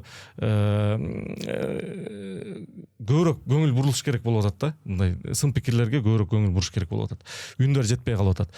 Анан атак мындай ниети байкалып турат да, ниетичи. Өлкөнү өнүктүрөлү деген ниети байкалып турат. Президент менен жолукканда сүйлөсөң, ой Кудай турат деп сүйлөйт постоянночы. Мен ушу түнүгүнө действительно эртең менен 7-де чалып ушундай тытынып иштеп атканын көрөсүң да. Бирок бул жактан койгон кадрлар эле уят кылып коет да көп учурдачы. Эми чын анча командасы жок экен да. Анан мисалы мекенчилдерди койбойт дейт, көп билими жок мекенчилдерчи. Мени до конца деп канча жүрүштү. Бул билими жок тиги бу депчи. Мен мектепти кызыл менен бүткөм, мекенчил партиясына мүчө болгон эмесмин. Мен өзүм азыр любой мени билими жок деген менен мектеп программасы боюнча да, IQ боюнча да жарыша алам да. Мен өзүмө ишенген үчүн ошо алып кете алам деп барам. Эмне үчүн мен медицинага барган жокмун, же башка тармакка барган жокмун, тилим өтпөгөн жакка барган жокмун да. Көзүм жеткен жагына бардым. Сөбү мен тарыхта ушундай болуптур деп уят болуп калгым келбейт. Сөбү бул сөз атам атын жаманатты кылат да. Мен атама убада бергем, сиздин сөз немеңизди уят кылбайм депчи. Ошонун аракетин көрүп атам. Мен атама берген убадам үчүн коррупцияга аралашкан жокмун, бюджетке кол салган жокмун, неме кошомат кылып кызмат үчүн жабышып жаткан жокмун да. Кызмат мага жакса мен мурда эле берген мандатын алып депутат болмокмун, же болбосо кошомат туруп жүрүп башка кызматтарга дагы көтөрүлмөкмүн да. Мен иштесем, тарых үчүн, чындык үчүн, келечек үчүн гана иштейм. Садыр Жапаров боюнча мына көрөсүңөр ушул президент болот деп ванговать эттиң эле, ал кандай болгонун коомчулук көрдү. Мына Камчыбек Ташиев боюнча дагы мындай вангую деген мындай бир аналитикаң, өзүң божомолуң барбы, кандай болсо? Мен ушудан рахат алам да, бирден мен айтып, мен айткандай болсо, рахат алам. Менин анализим туура чыкты. Менин анализим туура чыкты деп жакшы окуган окчу 5 алгандай неме сезим болот. Кече Жалал Абадтын жаңы администрациясын көрдүм да. Анан жана Камшин Кыдыршаевдин апасынын артында больницада азыр Медайым деген неме тартылып атат, сериалчы. Рысокенна тартат, как раз Дөөлөт Сыдыков. Дөөлөт Сыдыков өзү кошо актер болуп атат. Ошол. Анан карабайсызбы, мурда сындап качып жүргөн чогуу эле иштеп атпайбы? Бизде Кыргызда немеде кечирсе боло берет дегендей. Ошол администрацияны көрүпчү, эми Бишкектегиден кем калбайт да. Ойлоп койдум. Анда кийинкиде Камчыбек Кыдыршаевич барат дагы борборду Жалал Абадка көчүрөт дедим. Сиз азыр Жалал Абадтын жасалганын көрсөңүз, борбордон жакшы да. Анан бул мени Вангую деген да азыр өзү деле президент деле ой жок деп атпайбы? Буга чейин Садыр Нуркожоевич президентке койгон эмес. Камчыбек Кыдыршаевич койгон. Мен мисалы бир турнирге катышып жеңилип калчу болсом, ошол турнирди жеңмейинче тренировка кылам да. Азыр Камчыбек Кыдыршаевичтин результаты үчүн чуркап, жана ГКМБнын зданияларын оңдоп, бүт тармакка кийлигишип результат көрсөнүп атканы бул шайлоо алдындагы Бул бекер жеринен эмес. Старттан мурунку пиар деп кабыл алам менчи. Себеби мындай да, көп учурда башка атаандаштар даярданга жетишпей калбасын деп шайлоо тарс мөөнөттүн мурда болуп калат. Мен болжомолдойм дагы бир Вангую да. Күзүндө парламент тарап парламенттик шайлоо болушу мүмкүн. Жазында президенттик шайлоо болушу мүмкүн. Дагы бир конституцияны өзгөртүпчү. Анан Камчыбек Кыдыршаевич барып Путин менен Медведевдей кезек алмак салмак. Мисалы неме дебедиби? Премьер-министрликке тажрыйбасы жок адам деле келе турган немени кабыл алып коюшпадыбы? Премьер-министрликке Каныбек Туманбаевди коюшат. Ал өз адамы. Ээлеп турат кызматты. Садыр Нуркожоевич баардык жумуш боюнча маалымат алып турат дагы. Президенттик шайлоодон кийин премьер-министр болуп отурат. Анда конституция өзгөрөбү анда, бир полномочиясы башкачараак болуп. Караңыз, күзүндө парламент келип туруп конституцияны өзгөртөт. Сразу парламенттик шайлоо болот. Жанагы бир округтан 3төн депутат тандем болуп келе турган кирет. Шайлоо бир октябрь-ноябрда өтөт дагы, жазында кайра президенттик шайлоо болот. Ушул видеону сактап койсоңуздар. Көрө жатарбыз, эми бул прогнозду дагы, бул божомолду аналитикалык мерчемди дагы көрө жатарбыз. Эми ушул баягы соңку суроо. Эми бул элестет, сенин алдыңда эки киши отурат. Бири Садыр Жапаров, экинчиси Камчыбек Ташиев. Өзүнө түз бир ооз эмне деп айтат элең? Айтуу мүмкүнчүлүгү болсо, экөөнүн көзүнчө. Мен силерге эмне жамандык кылдым эле? Неге мени кечке допроска чакыра беришет? Тамаша иретиндечи. Мен ар бир тармак боюнча эле өз көз карашымдагы немелерди айтмакмын да, совет берип элечи. Мурунку президенттерге кандай соцсет гезит аркылуу неме кылып жүрсөм, ошол сыяктуу эле айтмакмын. Көп учурда мындай бизде жамандап коюшат да. Мисалы, немеде Аю холдингинде иштеп жүргөндө делечи, Шайков эке мага жакшы мамиле кылса, ушул неме болуп кетет, жото жакын болуп кетет деп эле мени жамандай беришчи. Тиги Сооронбай Шариповичке пресс-секретарь кылабыз дегенде да беркилер кирип жамандап коюшкан. Ушундай да, мен мисалы борт адим менен биз мамлекеттик расмий сапарларга чогуу чыгып жүрөбүз да. Анан министрлер, чоңдор жана жактан бир нерселерди уюштуруп, башка өлкөнүн немелери менен сүйлөшүп неме кылып калсаң эле, Кудурет, сен жакшы эле боло турбайсыңбы дейт, кечинде кофе ичип отурсаңчы. Сүйлөшө келсе. Неге жаман деп ойлодуңуз? Интернеттен окусаң эле сени жаман дейт. Мен жанагы неме боюнча айтылбай калбадыбы? Ошону айтып кетейин. Эгер адамды, аябай көп адам шоп аткан болсо, бул заказ. Эгер адамды жанагы немеси, мисалы, төшөгүнө чейин кирип кеткен болсочу, ал адам мен үчүн эң таза адам. Мен мурда Өмүрбек Чиркешевичти көп неме кылчу эмесмин, шайлоо президенттиги туттуруйдан тиги бу депчи, популист тиги бу деп. Анын төшөгүнө, тиги муфтийдин төшөгүнө чейин кирип кетип видеолорун чыгарганда, башка эчтеке таппай ошону чыгарды деп эсептейм да, себеби алар эң таза адам болуп эсептелет. Анан бал тузагы деген түрктөрдүн чыгармасы бар. Бүт дүйнөдөгү эчтекеге сатылбаган, коркпогон немелердин баардыгын, мисалы Билл Клинтон деле, Моника ким эле? Левинская менен ушу бүт ошол неме менен тиги Сулайман ким эле? Ал деле. Жанагы великолепный вектеги. Анын баары ошо жанагы Троя согушу деле кыз аркылуу болгондо. Ошон үчүн мен ойлойм, эгер ошол чекке жетип калган болсо, ал эң таза адам да, башка жагынан жеңилген эмес, артты булганга эмес, башка жагынан жеңилбей, анын эң слабый точкасы ошол жерге келген. Кимге кызык болсо, ошол чыгарманы окуп койсо, бүт дүйнөдөгү немелер кантип аял кишини жиберип жеңилткенин чагылдырган да. Азыр чат жетип оңойлой которуп берет түрк тилиненчи. Ушул чыгарманы окуса, жанагы суроолорго жооп алат да. Кудурет, рахмат. Анда мен ушу Facebook аркылуу демейде ушу жазып, буга чейинки жазып аткан, соңку кезде жазып аткан постторуңду, ачык айкын жазып аткан постторуңду окуп, ошондон улам түз эле кайрылдым эле. Кудурет баштагы эле Кудурет бекен же өзгөрүп калды бекен, келе бекен чакырсам же келбей бир шылтоон айтабы экен десем, келдиң, чоң рахмат. Анткени баягы жетекчилик кызматтарда иштеп жүрүп кеткенден кийин акырын баягы окопто отуруп калышат да, унчукпай кое турчу депчи. Анан бир оз айттым, келдиң, ачык суроолорума ачык жооп бердиң, чоң рахмат. Тем биз силерден сабак алган жигиттербиз да. Сиздин багыт программаңызды көрүп жүрүп мен да ушундай курч болом деген кыялдар болчу да. Ошондой эле немени Раматыл Улан Эгизбаев дагы айтчу да. Кантип ушундай журналист болсок болот деп неме кылчу.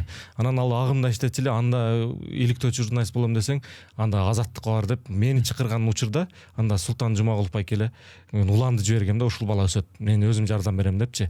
Сөйө мен сага сунуш болгондо сен Уланды жибергем. Экранга чыгып мондай видео голосовой материал жасагым келчү эмес да. Мага жазып коюш оңой болчу да. Анан себеби кененирээк жүргөн жакшы көрөм. А эмне үчүн таксиде иштедим? Журналисттердин көбү эртең эмне жазам, кимди чакырам дейт да. А таксиде ойлонбойсуң да, күнүмдүк жумуш. Ошонтип эс алып келдим да. Рахмат анда Кудурет, чын дилден чыккан, чын ыкласыңа чыккан ушу жоопторуң үчүн рахмат. Ишиңе ийгилик болсун, үй бүлөңө, үйүңө береке болсун. Рахмат. Чоң.